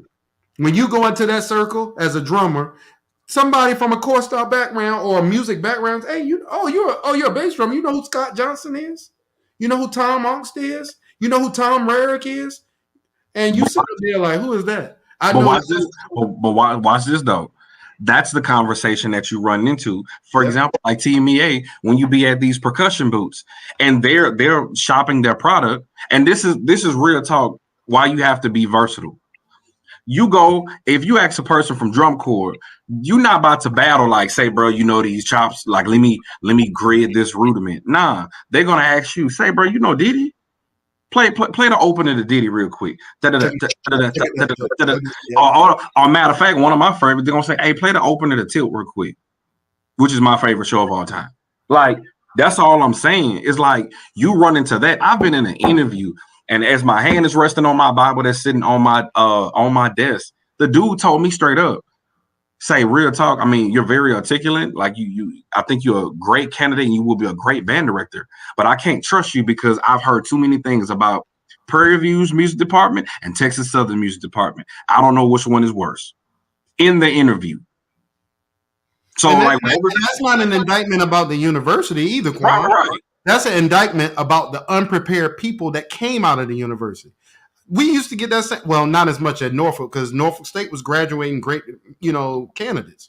But you never heard that about the nursing program at Norfolk State. Or Prairie View. Never. Norfolk State has a doctorate degree in psychology. Mm-hmm. You never heard that about the psychology department. You never heard it about the nursing department. You never heard that about the English. You only heard it about our departments. Why? Because our students are unprepared. Or we let people into our programs that don't have the talent or skill to be there. And that's the one thing that these other schools do, Quan, that some of these HBCUs need to start practicing. Now, granted, HBCUs were started to give people that wouldn't have a traditional track to college an opportunity to get a college education. I understand that, right? I don't want to take that away.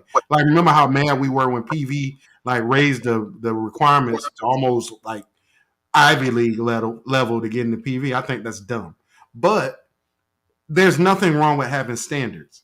A person that can't play the mallets and the snare drum and all the concert equipment correctly, or at least have a clue, shouldn't be a music major. But we'll let that person in, knowing that they're like supremely behind when it comes to what they should know when they enter a program. And we'll let them come in and be a music major and then wonder why they can't do theory or they don't know music history. That's your fault. You set that student up just so you can get that money from that student. So that's predatory admission.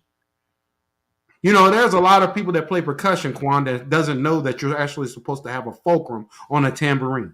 They don't know that. They don't know the different methods of doing a roll on a tambourine. This is not the only style of roll. There's a finger roll where you literally put beeswax on the head of the tambourine and use the fingers around the rim. These are things that people don't know, but they're going to go into a middle school, Quan, and when they play a song that has tambourine, they're going to have somebody back there looking like they're in choir. That's what our kids get, Quan. That's what people that look like us get. And see, the bad part about that is you do, and it's not about black and white, not like a slave mentality, but you do that shit around white folks that be like, God damn, like this. And it's about having a standard for the craft. It has nothing to do with racism. And we just gonna keep it a buck. A lot of these people that go to PWIs, they've already had the middle school, high school experience. They've had private lessons, so they're far advanced. So when they graduate, first of all, they're graduating certified. That's a whole different topic and conversation. They graduate certified, they network with these other people, and they have their lanes. They know what it is. The problem is, from an emotional aspect, which I love our HBCUs for that. From an emotional or nurturing aspect, we are built up, which is awesome. But once you, and in the words of Prairie View, once you cross them flagpoles, then what? Then what? So, and it baffles me because I know we're going to get somebody in some stupid group somewhere that's going to say, oh, y'all just want everybody to be white folks. And that's y'all damn problem. Look, Rick, final thought on that. But go ahead. Yeah, that's y'all problem, is that we can't want better for people that look like us without being accused of being Uncle Tom or somebody else. At the end of the day, y'all, we have a decision to make. And that decision is, do we want what's best for black people, or do we want what's best for us and these marching bands that we love so much? Because at the end of the day, a music education, as Quan just said, it's starting to mean less and less every day for people that look like us that come from HBCU. So leave it there. All right, man. That one actually went a lot deeper than I thought it would. Me and Maya was in here holding on to our seats. All right, man. If you just tuned in, man, welcome everybody to Talk That Talk. We have the unfiltered, unscripted, uncomfortable conversations about band, HBCU band culture, music education, and more. Go ahead and smash that like button if you are in this room right now. If you're still with us, or if you've even commented on the chat, go ahead and smash that like daddy. All right, give us a like, give us a thumbs up. Also, please make sure that you subscribe to the network and turn on notifications. You can also find us at all of your podcasts and networks. Just type in Real Talk That Talk. It's funny that Rick was going into the place that he was going into. I feel like he was feeling some restraint on that. And it's okay. It's all right. Because I want to know, what do people mean when they say you're trying to be white? What do people mean when they say you're trying to be white? Can I start? Quan, you got it. Go ahead. I was going to go Maya, but Quan, you got it. I'm sorry, ladies first. No, go ahead. You jumped up the gun. You got something to say. It's fine. I feel like, and this is the stupidest shit in the world, but trying to be white is when you correct a person in love, but they feel like you speaking over their head. That's the problem. If Rick get on the show and he speaks about phrasing, I don't want to cut you off, but that is the absolute most best way I've ever heard that described in my bro. Like, that was so nice, bro. That was man. That was beautiful. Go ahead, bro. Go ahead. Nah, but for real, it's like people feel like you're speaking over their head when Rick says things like, I think this could have been phrased better, or maybe they didn't have enough air support. Oh, he think he's something else. Nah, bro, I'm just educated from my craft. Like, here's the crazy thing: we would never question the doctor if they told us something, like a medical doctor. We would never do that. We would never question an executive chef at an expensive or 5-star restaurant. But we question music majors of each other. That's subjective only because it's quote unquote white. Like, that's the stupidest shit in the world. Prime example. We've been talking about summer bands, and it's gonna come up. Why we can't have an adjudication summer band program? Oh, nah, because it's just about having fun and blowing that hoe. But why you can't teach them at the same time? When we know there's adequate band directors out there. Like, people feel like because your opinion is contrary to theirs, it's white. Because we're talking, I have a vernacular or a vocabulary for specifically what I'm talking about, I'm white. Boy, fuck you. That's really how I feel. That's really, really how I feel. I do appreciate real talk what the New Orleans, the band legacy doing for those band combines and whatnot. If they're actually teaching, man, that's what's up. That's because that's what we need. But I hate this jarring back and forth, because the truth is some shit don't sound good, and it doesn't. And people don't want to hear that part. Like, I know it's some aspects of my band program that shit don't sound good. But after every show, for the most part, I ask Rick, how can I improve this? Man, Julian, man, can you teach me this shit? Like, I have enough humility and love and passion for the craft to be like, if I don't know it, goddamn it, I'm gonna find it. And one of my organization, they say shit to be one, ask one. So I'm gonna ask you, and you seek delight in all things. Real talk. At the end of the day, I saw it. At the end of the day, the reality of it is, I feel like, bro, people are so arrogant and stuck in their ways to where they don't even know no goddamn better. To where we feel like what's more exciting or more musical, like, look, blow that hoe. Like, that's it. It's like, bro, I just know my value. That's really what it is. I just know my value. And once you know your value, you really don't rock with people on that dumbass level. Like, and maybe that is bougie. Maybe I am uppity. It is what it is.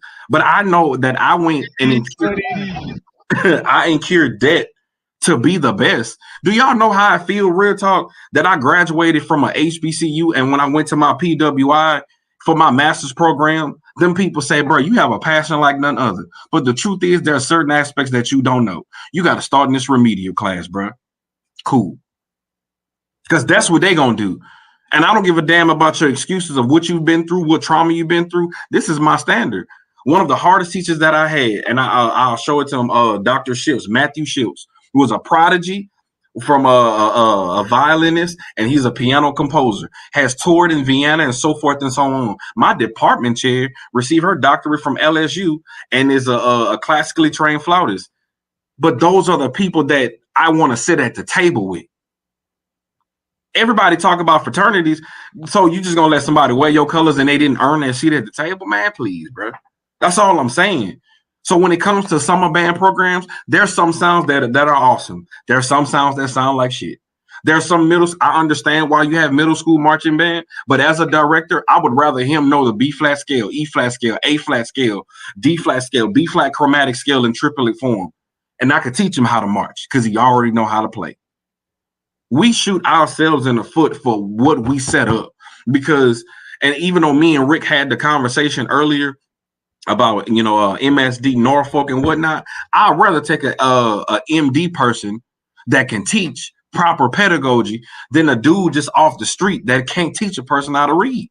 I'd rather take an Edward Freitag that honestly revolutionized drumming and hybrid and rudimental drumming in the early 90s for what we see today. But we don't want to have those conversations because looking at the Blue Devils is white. When most of those snare drum champions at PASIC are Blue Devils. Y'all don't say that to Ralph Nader when he's a Blue Devil, but he's teaching at Hampton. Y'all don't say that to him. Y'all don't speak about that for Harvey. That's what I'm saying, bro. It's like we pick and choose when we feel like we can't defend what it is. So because you can't defend it as white, that's your best comeback. I just people don't want to hear the truth. We went into debt behind this shit. The truth is, most of our HBCUs experience as the music majors were not the best. Some were different, but it was not the best. And the truth is, I'm ashamed. The reason why I try to go hard in the paint is because I know getting out of school, I wasn't certified. So I had to take what they gave me. So I want to make sure that all my people that are HBCUs, I send them notes on the PPR test or on the music content exam because I don't want you to go through that because they look at you like you ain't shit. And that's how they feel.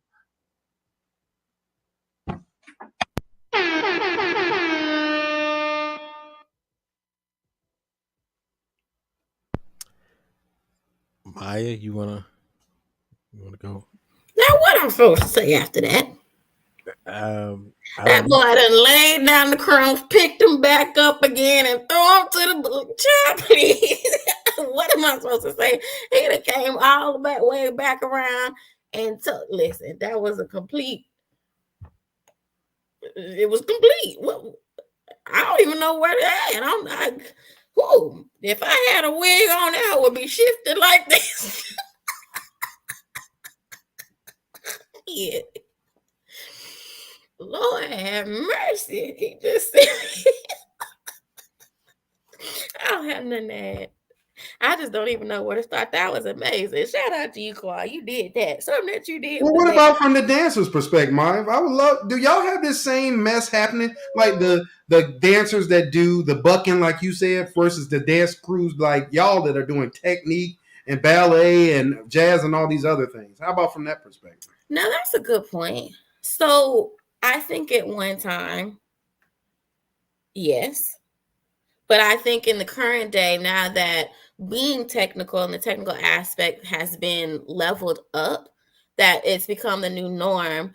And I think that just came from visibility. I mean, without a doubt, and I've said this before, what we call a whack, which is basically a turning second, essentially, when Miss Shine came to the Foxes, that's what she brought. Now, from that, it's to spread like wildfire. But that's just that showmanship, or that is just bringing a level of knowledge, of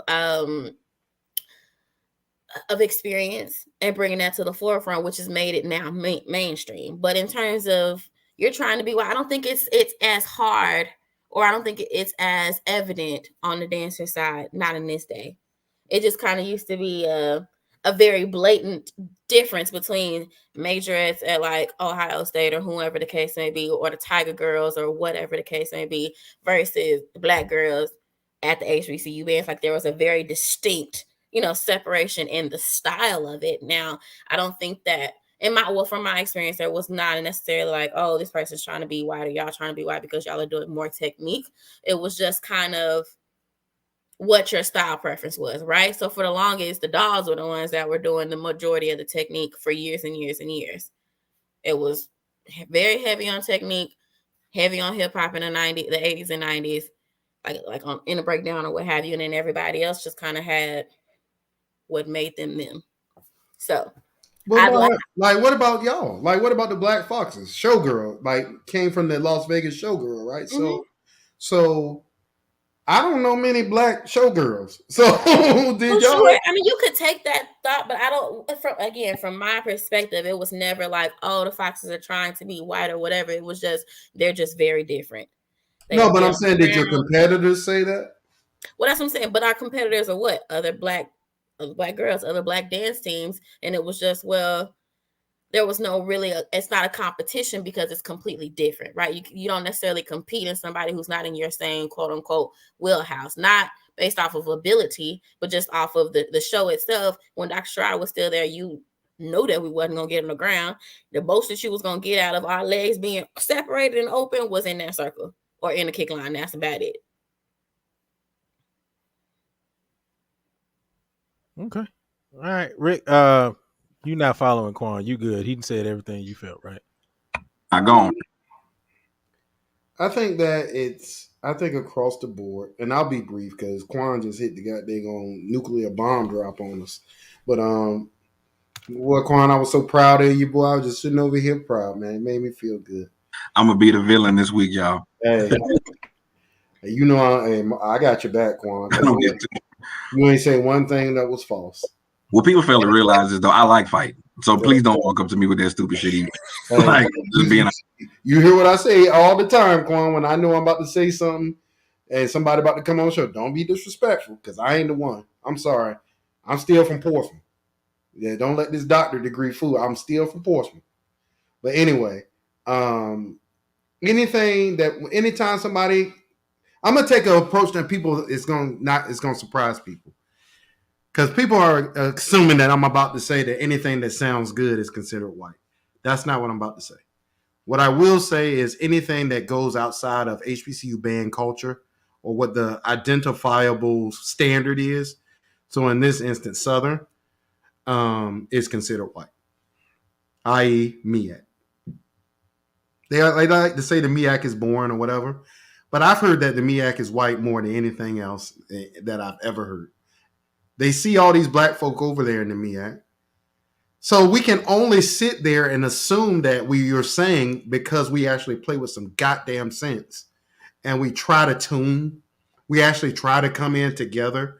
Our drum section are playing parts that were written on a piece of music, not something that was taught by Joseph up there in the stand line. All right.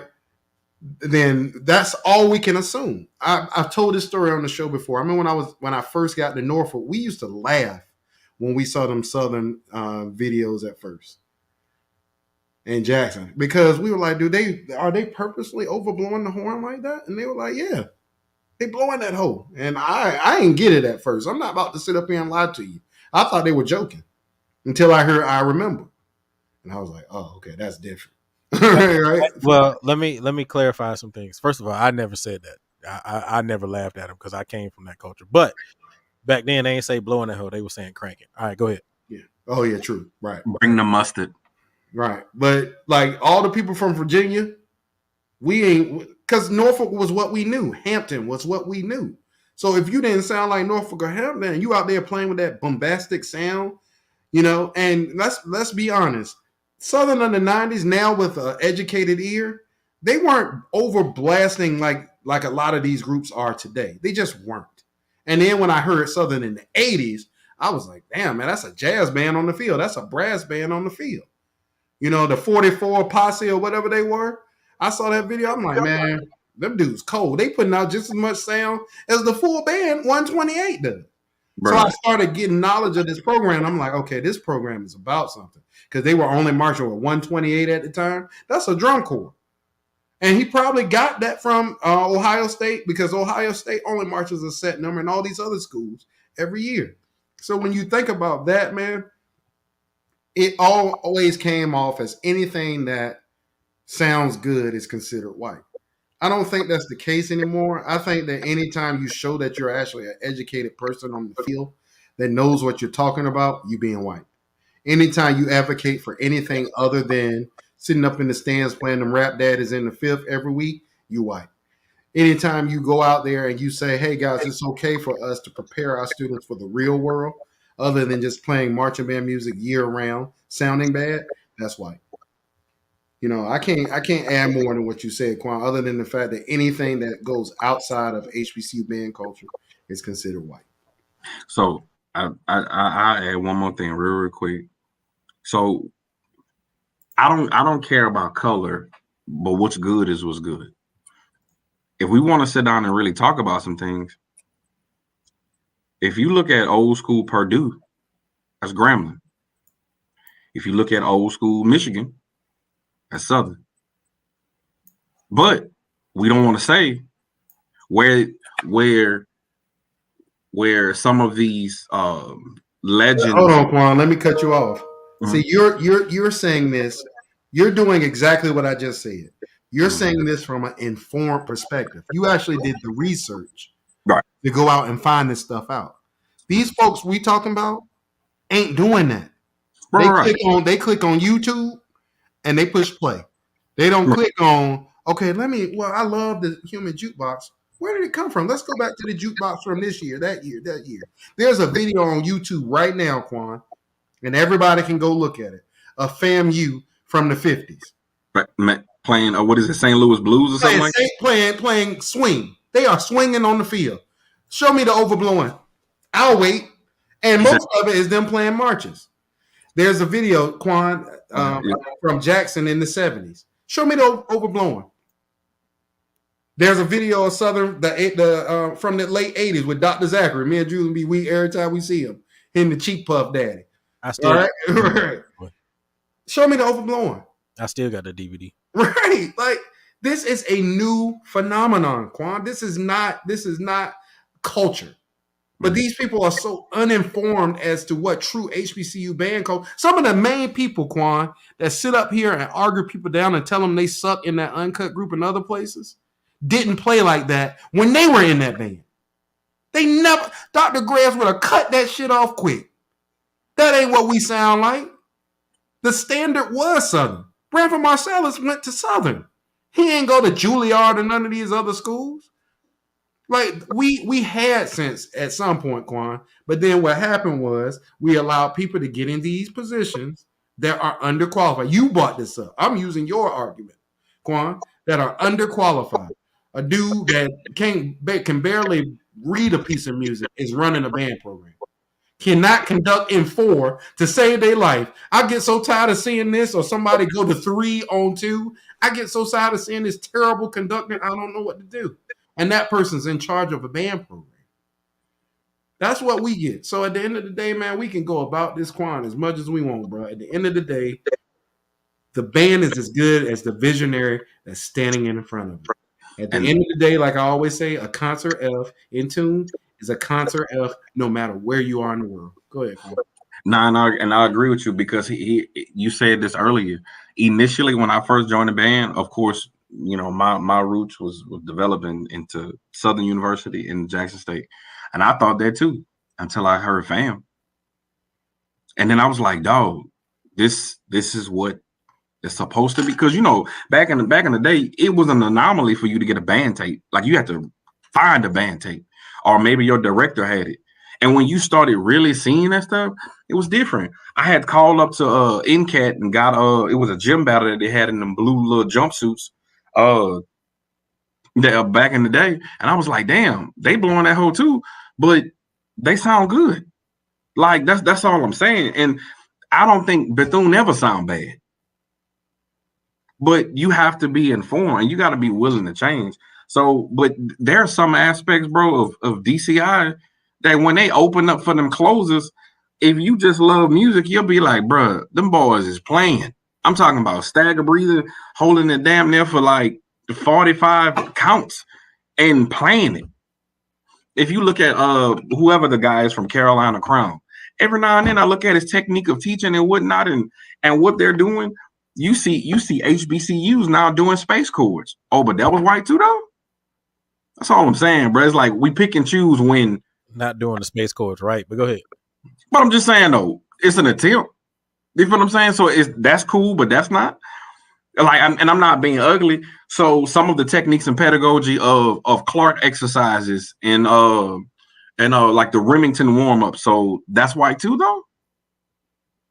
That's all I'm saying, bro. So we use standard of excellence or tradition of excellence. I guess that's white too, huh? I'm just tired of people are pick and choosing when it's white and when it's not. Okay. That I didn't expect for Quan to go there, but he let his he let his undergarments hit the table. All right, here we go. He let the elephant trunk out. All right, man. Let's keep it rolling. Let's get to this last topic, man. Welcome everybody to Talk That Talk. We have the unfiltered, unscripted, uncomfortable conversations. Man, these conversations have been uncomfortable today, boy. About HBCU band culture, music education, and more, man. Man, y'all go ahead and smash that like daddy, man. Go ahead and even smash that like daddy for Quan, because he went in. All right, go ahead and smash that like daddy. All right, let's get these likes up. And also, please make sure you subscribe to the channel and turn on notifications. This is our last topic. I'm going to be putting the link inside the chat so you can come in and call in with us, man, and give us your thoughts. I already know Justin going to be first, man. He's ready. I bet he's there with his notepad ready to go. All right, let's go ahead and get to this last topic. Concert. Oops. My bad. Oh, let me fix that. I didn't even notice that. Concert band equals better. Is that true? Concert band equals better. Is that true? Rick.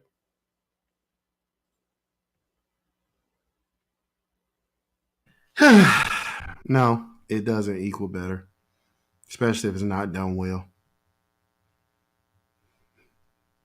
Because all you're doing is just doing what you do in marching band. So let's talk about a well-organized wind ensemble, right?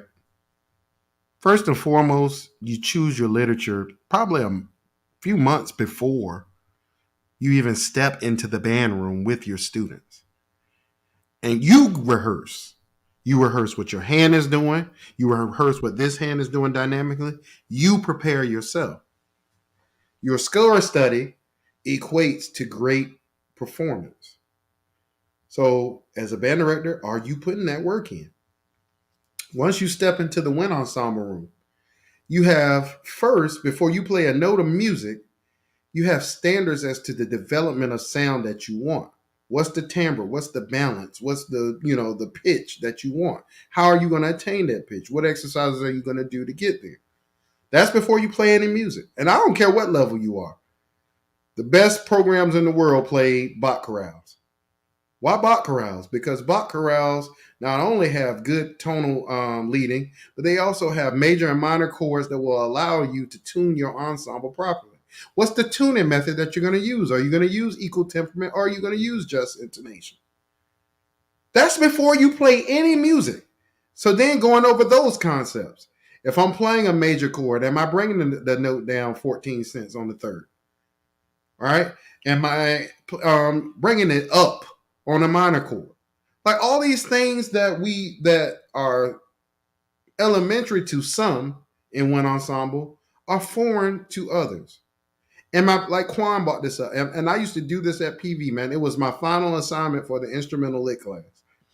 What type of program are you trying to do? What are you trying to accomplish? What is your philosophy of programming? Do you want a woman composer on every concert? Do you want an African American or a minority composer on every concert?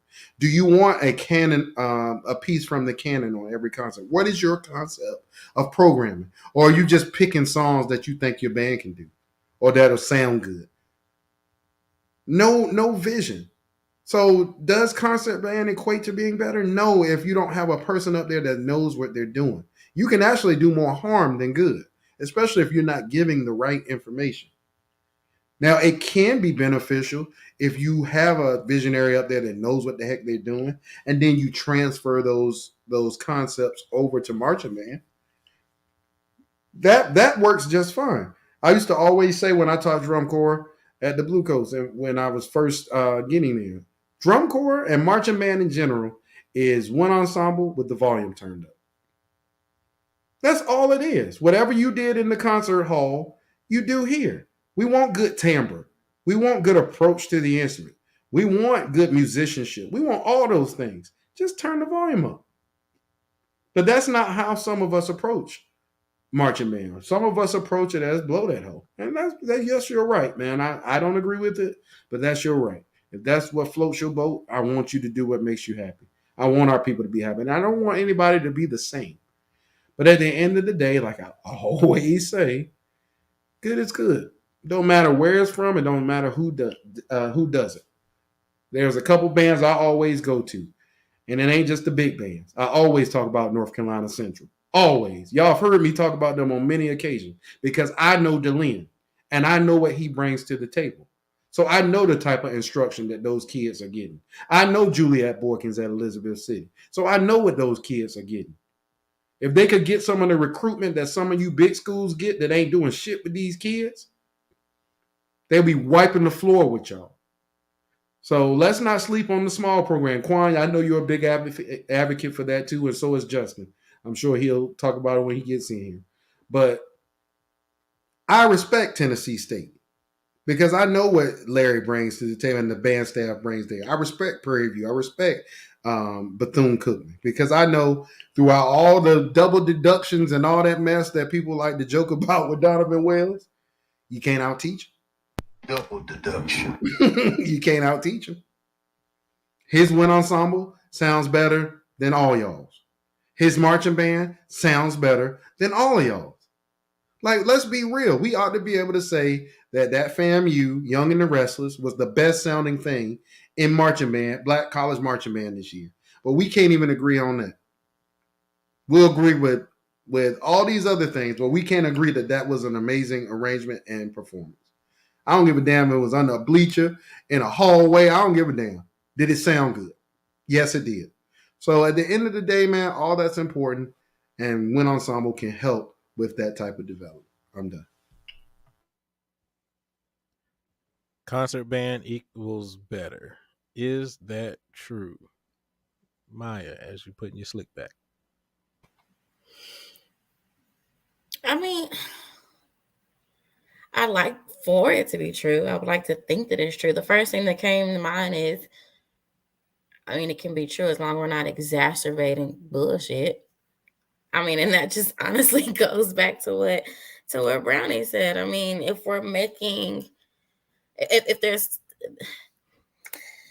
the same thing that we talk about, that we've been talking about all day, if we're steadily putting forth half-assed or lack of, whether it's knowledge, whether it's talent, whether it's audacity, whether it's willingness, sure. I mean, anytime there's additional exposure, anytime that there's additional practice, rehearsal, or ability to learn a different side of the craft, that should be pushing forward. But also, like I said, if it's not exacerbating bullshit, or if it's just not like making, like I like to say every week, this cyclical balance of piss poor performance, then there is no betterment being done. There is no improvement. There are not any improvements being made. So, I mean, I would like to think that it would mean better, but doesn't always mean better, especially with the conversation that we've had today. Looks like it's maybe worse or simply just kind of like flatlined and neutral. So I honestly thought that within your comment, you were going to say, I mean, if we're going to get into it, we're going to get into it. I thought you were going for that. I mean, I thought it was coming. I was waiting for it, but you didn't hit it. But it's okay. I was ready for it, though. I mean, if we need to, there we go. That's close but enough. It's just really that. Like, I mean, there's no use in me doing across the floors 5 times if I'm doing the technique wrong. I'm just training my body to perform wrong. there's no use in me going into my rehearsal room and rehearsing or practicing rather on my own time the wrong shit. Because when it comes time for rehearsal, when it comes time to perform, you perform how you practice. So, I mean, if we're just going to get into the depth of it all, if we don't have anyone that's putting forth effort or cares about what the hell these kids are doing or playing or whatever the case may be, and they just there to get a check, yeah, now you're setting people backwards, because not only are you developing, whether it's embouchures or technique or whatever the case may be, and you're practicing that, when they get to marching band, when they get to jazz or whatever ensembles that they're going to be a part of, or even after school and they enter the work field, now they just teaching the next person the same old shit, same old shit, same old, you know what I'm saying, same old bullshit, and now we back to the beginning. So not only am I bad, now my whole team of people that I'm trying to develop are bad. So, I mean, it just looks like the current culture to me. But that's neither here nor there. Shots fired. I didn't hit the button. My bad. I wasn't ready on the button. I was doing everything, but shots fired. All right, Quan. Concert band equals better. Is that true? Yes and no. Yes, if you have an adequate concert band program, and the pedagogy is transferring to the marching band. Yes, if you have an adequate wind ensemble and you're teaching proper things so that the music majors understand how to truly prep for rehearsals. That's why back in the day, we used to have band practice to the wee hours in the morning, because we was trying to fix stuff that if we had a specific vision to say, hey, we're going to attack measures 1 through this. Hey, y'all, I've already scored study. Let's go over this particular rhythm to ensure that this may be I teach this to my students. This is a danger zone. Maybe this is I'm looking at the score. Maybe you need to do an alternate fingering right here at this particular portion. Hey, because we may only have 1 or 2 flutes, but the flute has this main part. I need y'all to tune it all the way down to balance it properly. If you're doing all that, then yeah, that should transfer to your marching band. Then if you're doing those things, yes, then concert band is better. However, if you're not, like Rick and Maya was saying, if you're not doing that stuff, then no. If your main focus is blowing that hoe, if your main focus is marching band, then that's what you're going to graduate, band heads. And the unfortunate thing about that is a lot of the students that are graduating at this time feel that they're going to graduate and walk into a powerhouse, when this is a profession that is trial by fire, and you will cross the burning sands regardless. So just like I'm paying my dues to show myself, not anybody else, but myself just due, that I am an adequate and proper band director, why can't nobody else? That's all I'm saying. What'd you just get finished eating, Rick? Brussels sprouts. Probably. Hey, y'all know I love them Brussels daddies. I'm sorry. Hey, I'm good. Only reason I knew was because he had that lip wipe right as soon as that camera came on. He's like, all right, let's get that off. Oh man. Hey, them Brussels be hidden. Yeah, that gas though is terrible. All right. Straight Lubin Lambert is me. All right, man. That was the last topic, man.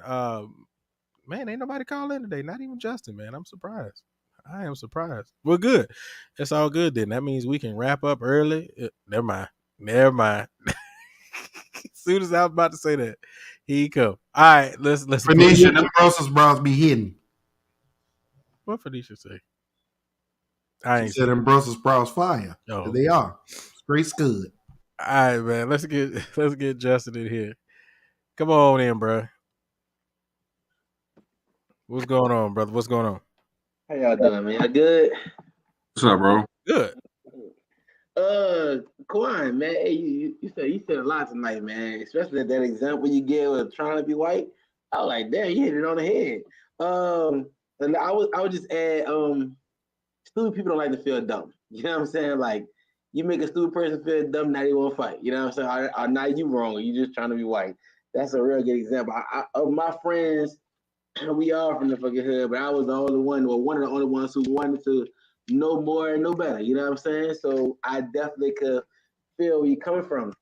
I mean, like I agree with everything y'all saying.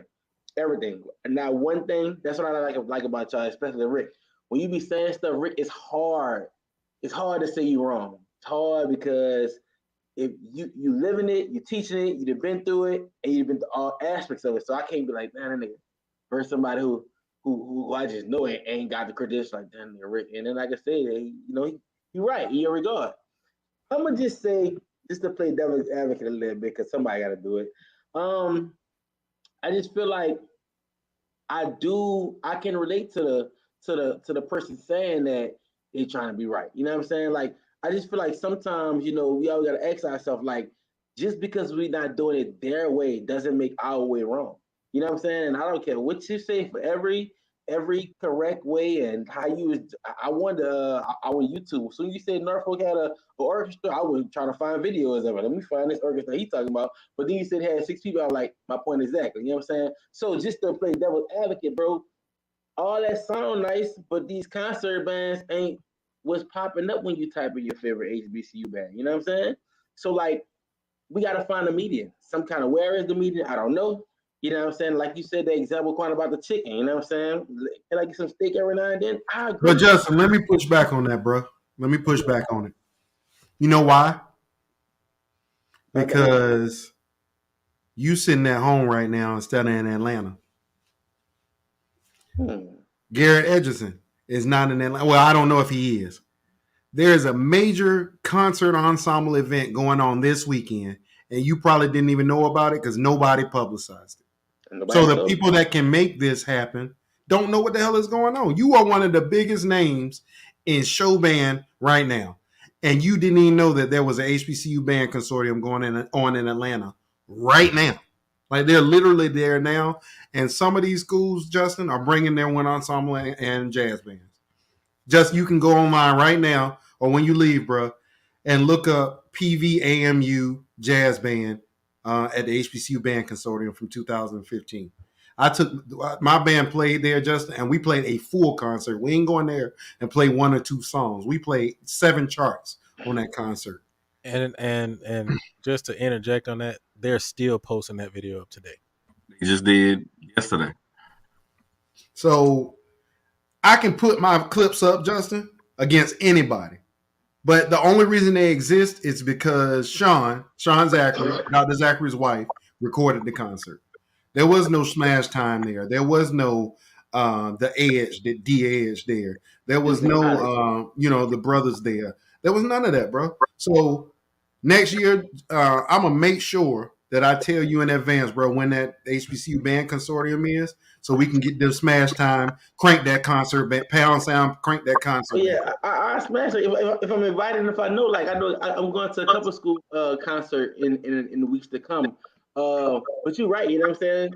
Like you said, I can't argue with you. You know what I'm saying? I don't know about it, and we don't publicize it. You know what I'm saying? Like, but you know why, Justin? Because they don't sound good. Like I'm Justin, you know me, bro. You know me. You know how I am. I'm gonna keep it real. I ain't gonna sugarcoat nothing because we didn't had enough of that sugarcoating stuff. That don't fix nothing. Justin, in 2015, that same concert that I was telling you about, and I know he don't mind me saying it, so I'm gonna put it out there. South Carolina State bought their one ensemble to that exact same event, and it was one of the most god awful one ensemble concerts I have ever heard in my life. And Hop had just got hired at PV. He's a South Carolina State graduate. And he was absolutely embarrassed. It was awful. They played Sleep by Eric Whitaker. And I swear, it didn't put me to sleep. It gave me nightmares because it was so out of tune. And so, Julian, did you stay for that South Carolina State one ensemble concert? No. Bruh, it was awful. It was awful. Then they came in and they did the HBCU combined concert band concert. And that was okay. It wasn't terrible. It was okay. So at the end of the day, they don't want you there because you tell the truth. You had to, right? Because I ain't never seen you edit no videos that change the sound data and all that. What you hear is what you get. They can't afford to have you there, Justin. They ain't gonna invite you to there. If they were proud of what they were about to take to the consortium, they had you right on the bus with them. They had you on the bus for everything else. They had you eating chicken with the band for everything else. See, that's the problem, bro. We gotta be real. I will just next time I have a concert, I want you to come on up here to Connecticut because I know I can put my money where my mouth is. I live stream every concert I've done. Every last one people can go watch. So they can't afford to have Smash Time there with that real unedited band clip of what you actually sound like, because then they'll be saying the camera line. But I have one question for you, Justin. From your opinion, what's white? I can't. I'm real. I can't even be honest and act like I never was a victim of saying that until I knew better. You know what I'm saying? Because that's why when you said like, yeah, I just said that like, okay, that concert stuff like it took my high school better to really introduce me and understand what was what and understand that us playing this stuff, it makes me better. I look at a rap daddy like like that's it. You know what I'm saying? Where's Winter Winds? And I get it. You know what I'm saying? And I do feel like when you get to college, bro, you know what I'm saying? A college is the furthest is the furthest you can go with group marching band, I guess, besides like DCI. You know what I'm saying? Everybody ain't trying to do DCI for a select few people. You know what I'm saying? But somebody can say that, you know, well, for a new school, I don't want to call it new schools. A school that they don't really care about concert bands. A lot of schools don't care about concert bands. Obviously, you can tell. What does that matter to us if the kids we getting is marching band and marching band is our selling point? So to answer that, big bro, it's like, but that's the problem. It's like as adults. So I got two sons. If I don't teach them better, then they're going to repeat the same mistakes that I did. That's what's going on with some of these bands, bro. Like we're not recruiting these kids, and once they get there, say, all right, man, you're an outstanding euphonium player. You're not a music major, but I'm giving you this money. So guess what? It's a job. I need to see you, bro, at concert band. And it ain't no, well, I can't go. Well, your scholarship gone then. Like, and this is why you're doing this. And specifically for the music majors, your cup of tea your palate, your cuisine has to be balanced. The problem is why we got a lot of people that sick because we just want to eat the fatty food. But if you throw some vegetables, Brussels sprouts up in that thing, you have a well balanced, program. The problem is these programs are not well balanced, bro. And it's not about being a music major. It's about having the well balanced, because I have a student. She says, Mr. Mitchell, I'm not going to be in a marching band. I just want to be in a concert band. So there should be an area and space just for her. Outstanding clarinet player and saxophone. But she don't want to do marching band. She was like, I just like to sit and listen to and play. That's her. You got some kids that just like they would just want to do jazz band. What are those avenues for them? But I feel like in the Black culture, we just be like band, marching band, when everybody's not a band head. And on top of that, bro, these people that you talking about, Justin, aren't thinking about band into the future. They're only thinking about the right now, right? Quan brought up an awesome point, and I didn't want to cut him off, so I'll jump in at the end here. HBCUs, without a doubt, and listen to me, y'all, I've taught at both levels, so I can say this with absolute confidence. The best euphonium players in the country go to HBCUs. I brought one of my arrangements just into my school now, and the euphonium players were looking at me like, it's too high. What are all them notes? And it's something that the HBCUs will look at and be like, man, whoa, that's easy work. That's light work. You know what I'm saying? So why aren't these HBCU schools setting these people up saying, okay, there are limited euphonium jobs out there, period. These military bands should be dominated by HBCU band euphonium players. But we don't give them that progression, right? To think past blowing that hoe against Jackson or whoever. We think only in the moment, not I didn't bring Daryl here just for the marching band. I brought Daryl here because I want Daryl to be able to make a living once he leaves college, even if he's a music major. Obviously, everybody's not a music major, right? But at the end of the day, that's your job as a band director, not just blowing that hole. It's providing an experience for young people that sets up their future. It's about them, not you. So you have to make the tough decisions sometimes. Go ahead, bro. What if one can say, bro, back to this, one can say, okay, everybody in the band ain't music major, so if I'm just using the band to get me out the hood, to get a degree to be a better person, cool. My band director technically did their job. It ain't that many band director jobs out there either. It ain't how many. That's not true. That's not true, and that's exactly what I was saying earlier. Go ahead, bro. I don't want to cut you off, but I'll jump in now. I would say it ain't that many band director jobs out there either. So let's use the South, for example, Louisiana, right? Okay, you got 20 music majors in the band. Let's say 20 out of 100 something. All of them graduate the same year, right? Of the 20, 10 of them, they won't be high school band directors. You know what I'm saying? High school band directors, job sold up. You don't want to do middle school. You know how it is. People do fucking middle school band because you ain't got to teach. Where do they go from there? You know what I'm saying? Quan, don't say nothing. Hey, listen. Because you know you're proving my point, right? You really are. You're truly proving. Listen, I want insight. Yeah, me provide your insight on it. Go ahead. I'm gonna say this. Quan is gonna go a different direction because I know the direction he's gonna go. Rick might go a different direction. I'm gonna say this. Half of the problem too is, and I think it's kind of along the lines of what Rick always says. Your band is only as good as your director, right?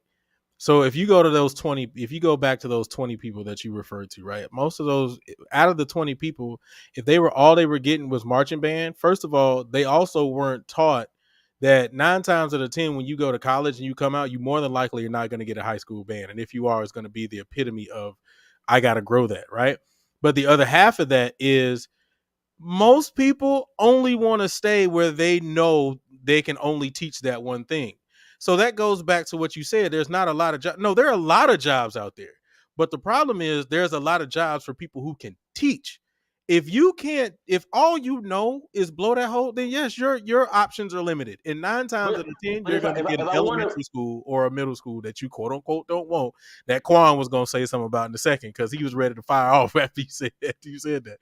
But I'm just saying the fact of the matter is because there's not a lot of because you're not receiving the education that you're supposed to be receiving and you're not getting the knowledge that you're supposed to receive especially from an HBCU in most cases, you are not making yourself available for the positions that are out there.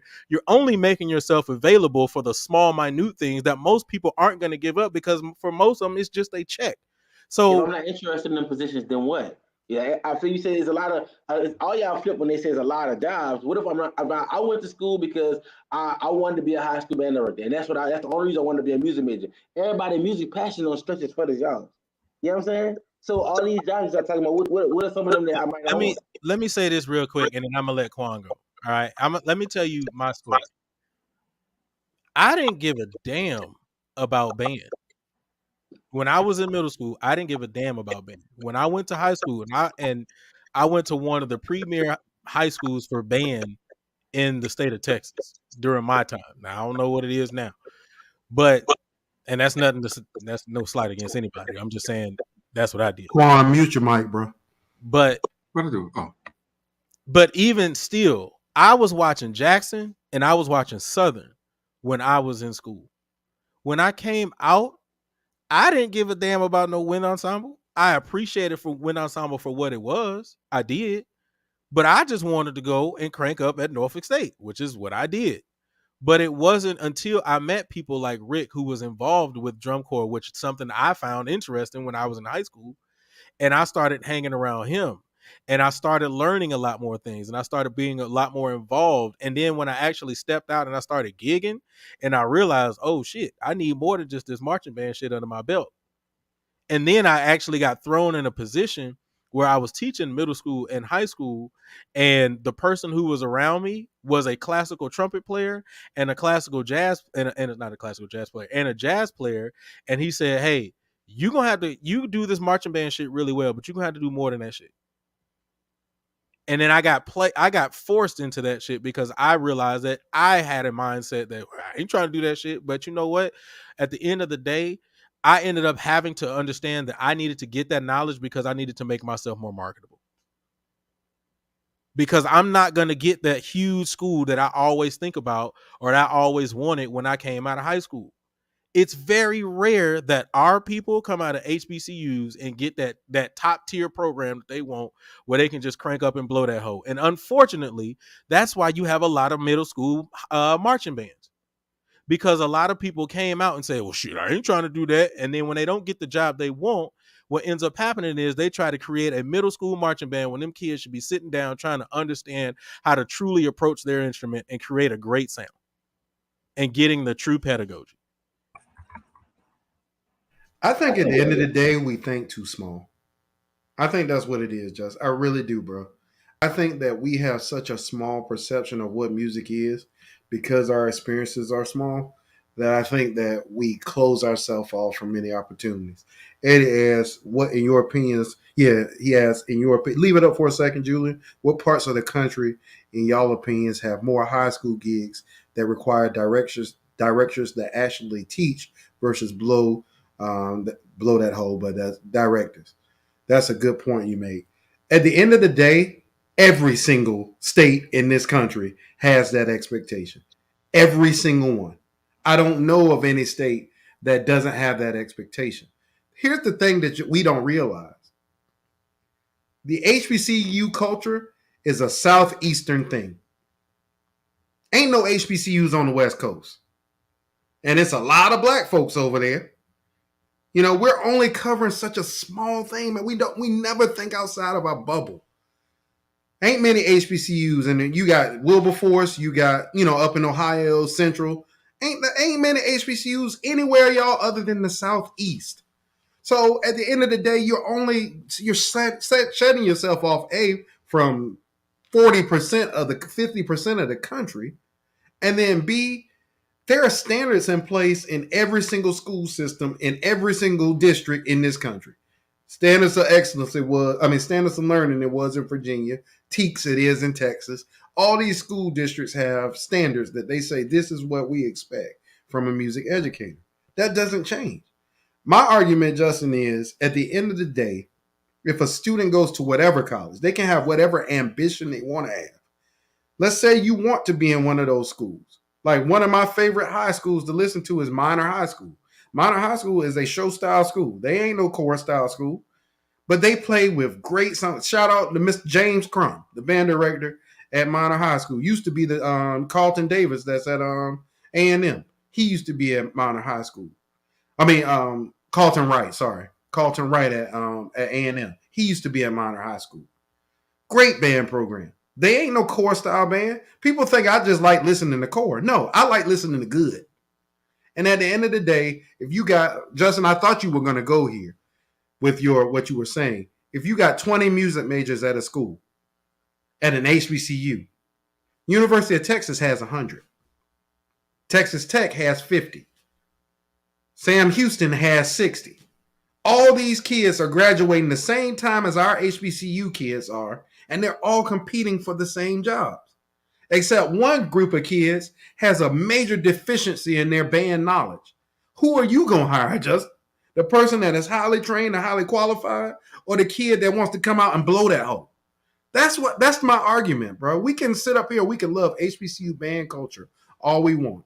But if we have identified as black people that there's a major hole in some, not all, in some, then what are we going to do to make our kids' experiences better and their chances of getting the job after they leave the marching band, which should only be 4 or 5 years at the most, and they have 50 more years to live? What are they going to do then?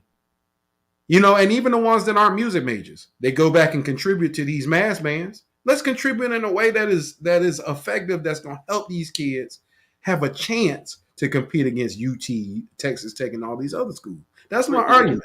The difference, bro, and I feel you. Like at the same time, if you say they had a deficiency, and Sam Houston, all these big schools, they learning more, they doing more, they're more experienced musically as a whole, bro. But at the same time, like what about the culture that we have created? I guess that's my only big problem with it. I feel like I can relate to somebody. Even though I get everything you're saying, I feel like sometimes we down what we created because it's not right by what the white say is right. You know what I'm saying? Did we So create it? Did we create it? Did we create yeah, it, just? we might ain't creative, but we damn sure policy to what we like. You know, if that's the case, fraternities. I don't want to get into it. No, go there, bro. No, I want you're Yeah, entitled to your opinion. yeah. Listen, what's ours? If we keep expanding on what's ours, bro, you know what I'm saying? Ain't nothing wrong with the HBCU grads that's getting that's graduating. They can keep pouring to what's us. You know what I'm saying? I'm gonna just say I don't want to get in an argument between somebody who's telling y'all that white shit is wrong and y'all saying no, it's correct. I don't want to get in that argument because I feel what both of y'all say. I What are they saying is wrong? No, I mean I'm saying like okay. For somebody who's saying like you say play it, not saying not in tune, but like you know what I'm saying, overblowing. What you may consider overblowing, Rick, you know what I'm saying? We may consider lit. You know what I'm saying? You may go to Crankfest and like one thing that's played. You know what I'm saying? Why they gotta play with the cheeks puffed out? I get it, it's wrong. Obviously, we learned that in middle school. You know what I'm saying? So who really learn, but at the same time, some of the best people on the horn I know play with the wrong, a messed up Amish. You know what I'm saying? Puffing their cheeks out. I get it, it's wrong, but that's what we do. Let me put a thumbnail of a YouTube video of Southern baritone section like a fish, and let me put FAMU a piccolo player playing like this. You want to know which one gonna get the most clicks? You know what I'm saying? Which one look more lit? I'm just saying we don't have to bash or like really come hard down on our culture to tell us that it's right.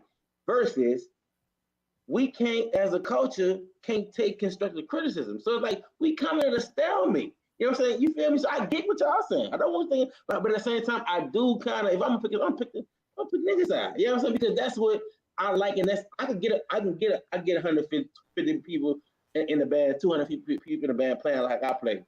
Can y'all do it? You know what I'm saying? Don't what y'all do over there? You know what I'm saying? So how we have to find. I always say this. We have to find a medium. What you got to say, Quan? So the school internet is intermittent. So one thing, like initially, like we had said about those jobs. So from personal experience, this is once you graduate from an HBCU, this is what you face, real talk.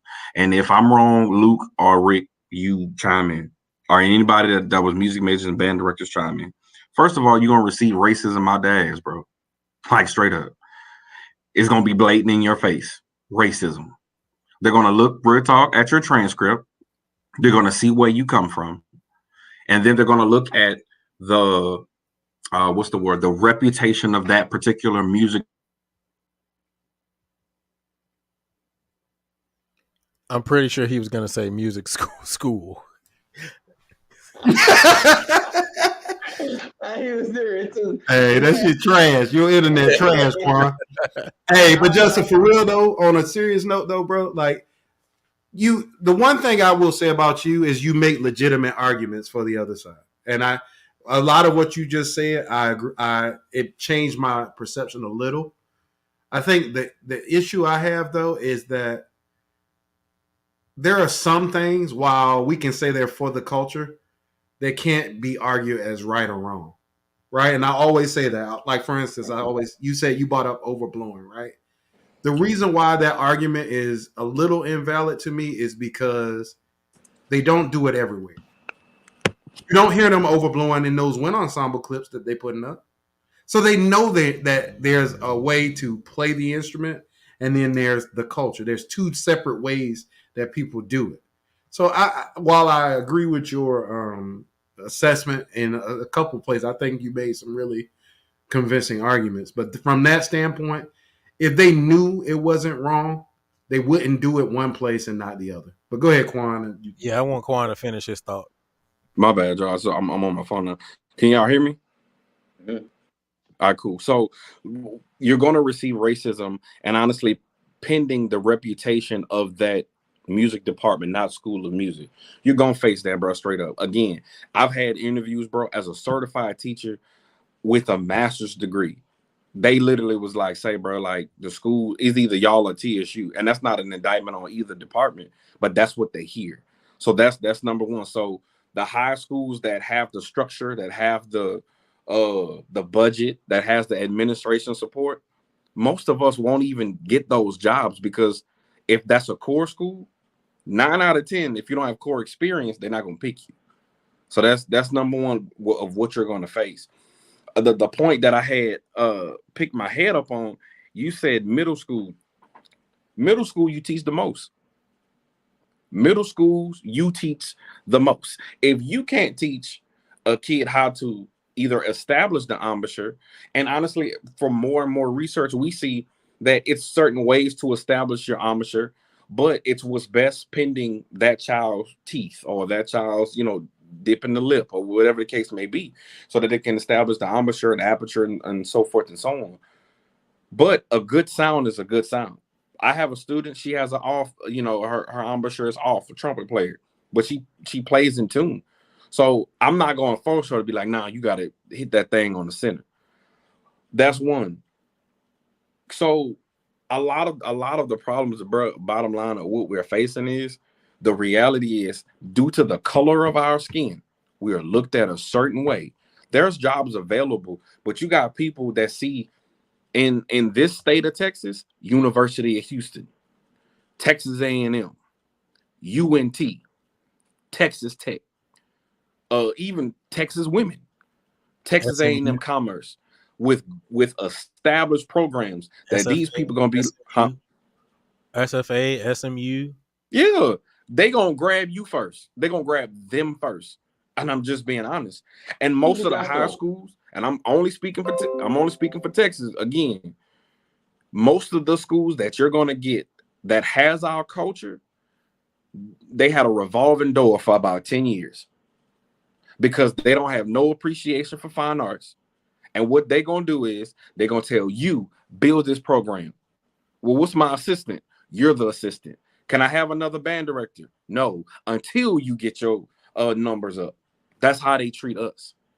So if we're not having those real genuine conversations with our music majors at the HBCUs, we've already failed them.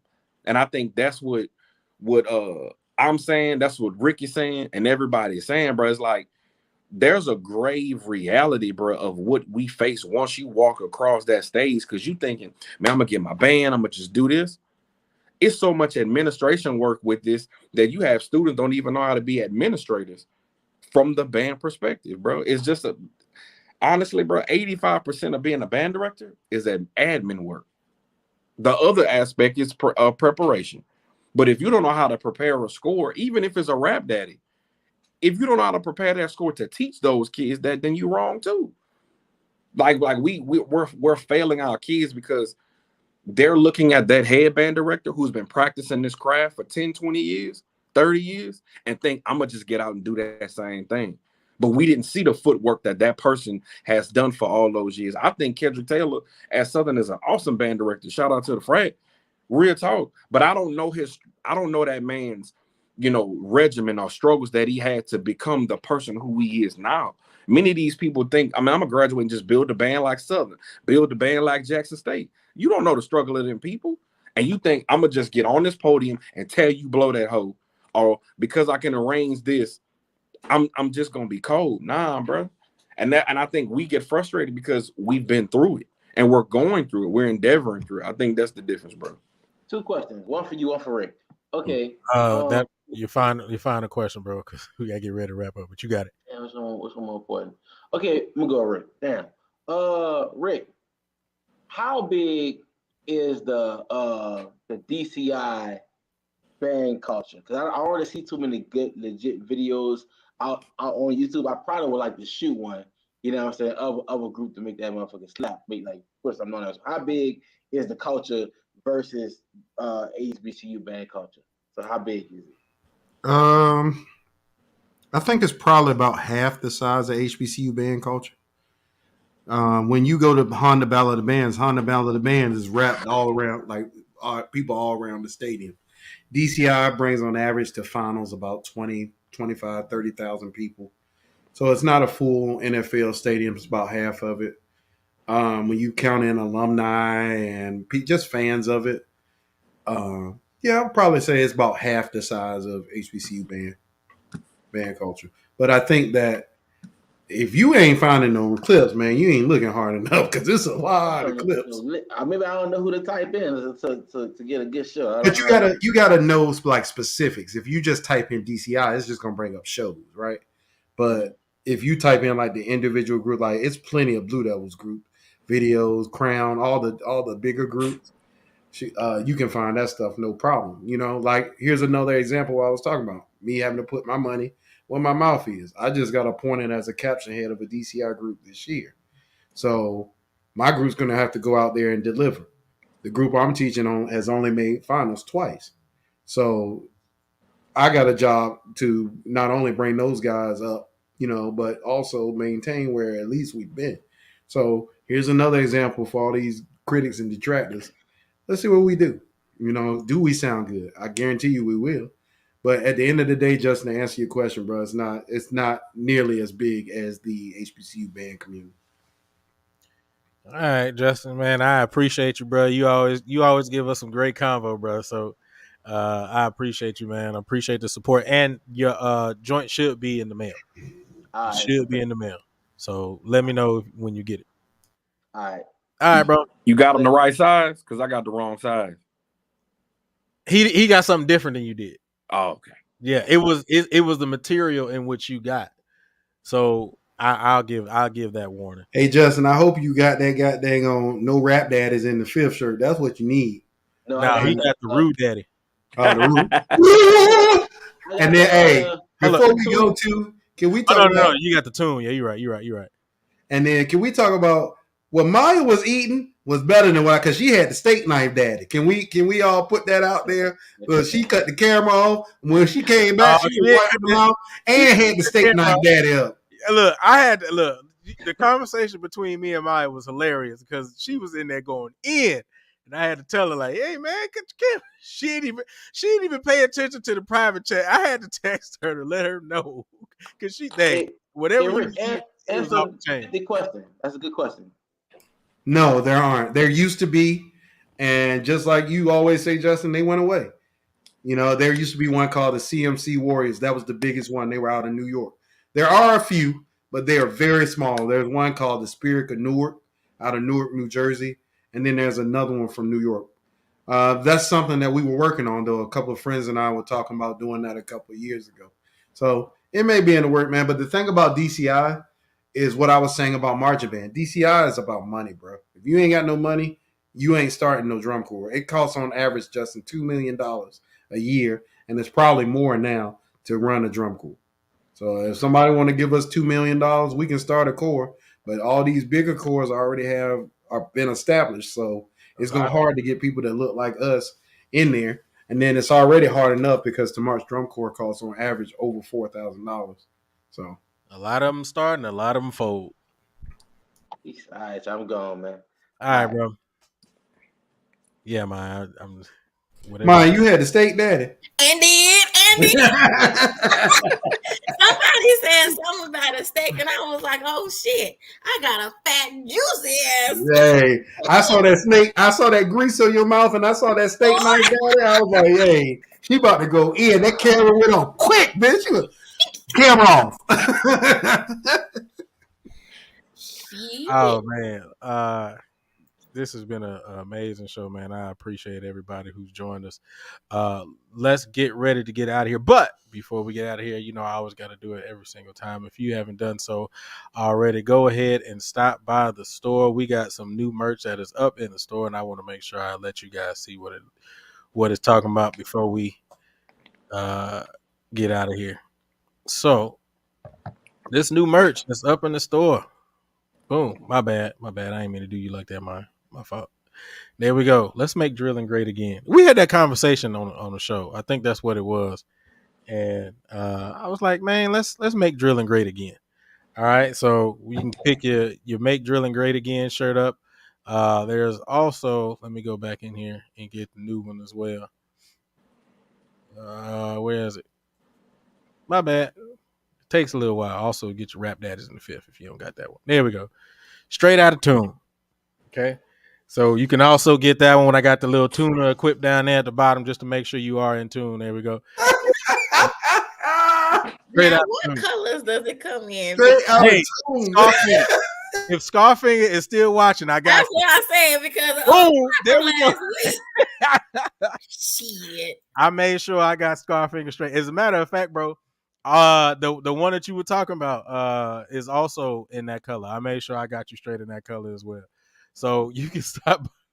You can stop by the store, man. I'm gonna put the He got the Texas Southern colors. He said he wanted some. He He said said he he wanted wanted Texas Texas Southern. Southern, and he wanted what he say? I think it was Southern or Texas Southern and Southern. Hold on, Yeah, let me see. Southern colors. I know that. Y'all are terrible. I did. Hey, Scarfinger asked for it, all right? Because originally I was just gonna hit the black one, the black daddy and the white daddy.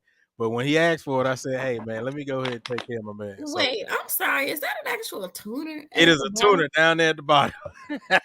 so, Now. so I'm just letting everybody out there know you can go ahead and stop by the store and pick up your new merch. You can pick up your old merch. And just remember, we are still in the month of March. So if you want 15% off your purchase, just go in. And when you go to pay, you type in Luke BD for 15% off your purchase. You can go and pick up that merchandise as well as all of the other merch that we have within the store. Rick is weak right now. Oh my gosh. But it's out there. So go ahead and purchase it. Don't hold back. Just go to the store, click on the link. Oh my God. Oh my God. Go back, go in there, click in the link, man, and go ahead and pick up your merch, man. All of it is in there for you, man. All right, man. Let's get ready to go ahead and wrap this up. So let's start to my left. Rick, any final thoughts, anything you got for the culture?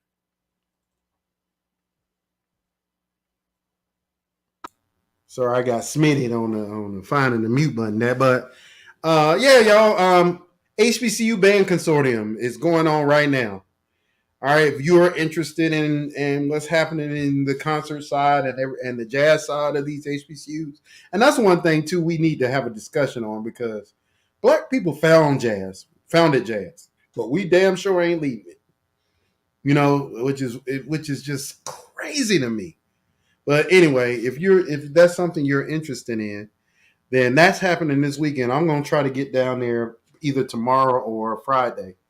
But yeah, man, support what's going on, y'all. Other than just the marching band stuff, if we make it important, then it will be important.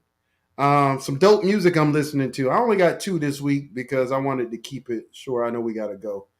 Actually, I'll give you 3. So Fife Dog from Tribe Called Quest. Yes, sir. Yep. One of my favorite. That is my favorite group of rap group of all time. But they just released a Fife Dog album, man, called Forever.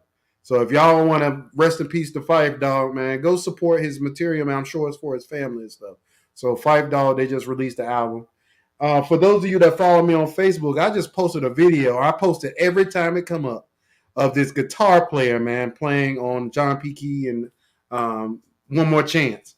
And this dude is incredible, and he's actually releasing his own material now. So go check out Fly Guy Bird. Fly Guy Bird. He got some dope stuff. And then this is going to be funny because we were just talking about the Roo. But there's a dope artist that you should check out. They got he's a bass player. And he has an album called Everybody Wants to Be a Cat, named after that Thundercat song, right? But his name is Rugad. Rugad, Rugawd. So we need to get the Rugad, the cat daddy on them Roo shirts. But yeah, man, support Black like we always say, man. Let's be there for one another, man. That's it. That Fife Dog, that's called the Ventilation, the LP? No, it's called Forever. Forever? Okay. I'll find it. All right. Hold up.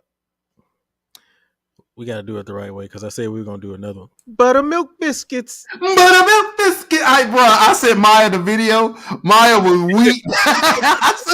Buttermilk biscuits. You gotta hit it with the ass on there to get the gap daddy in there. Buttermilk biscuits. Listen, I like to die when I saw that. He said buttermilk biscuit.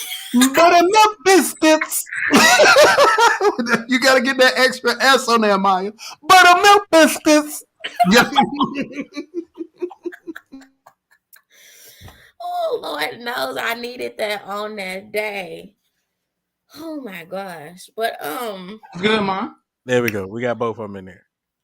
I mean, I don't really have too much this week, but back to what we're talking about way earlier in the beginning of the show. Please make sure you guys show up and show out this week for March. It's the last. I believe this is the last.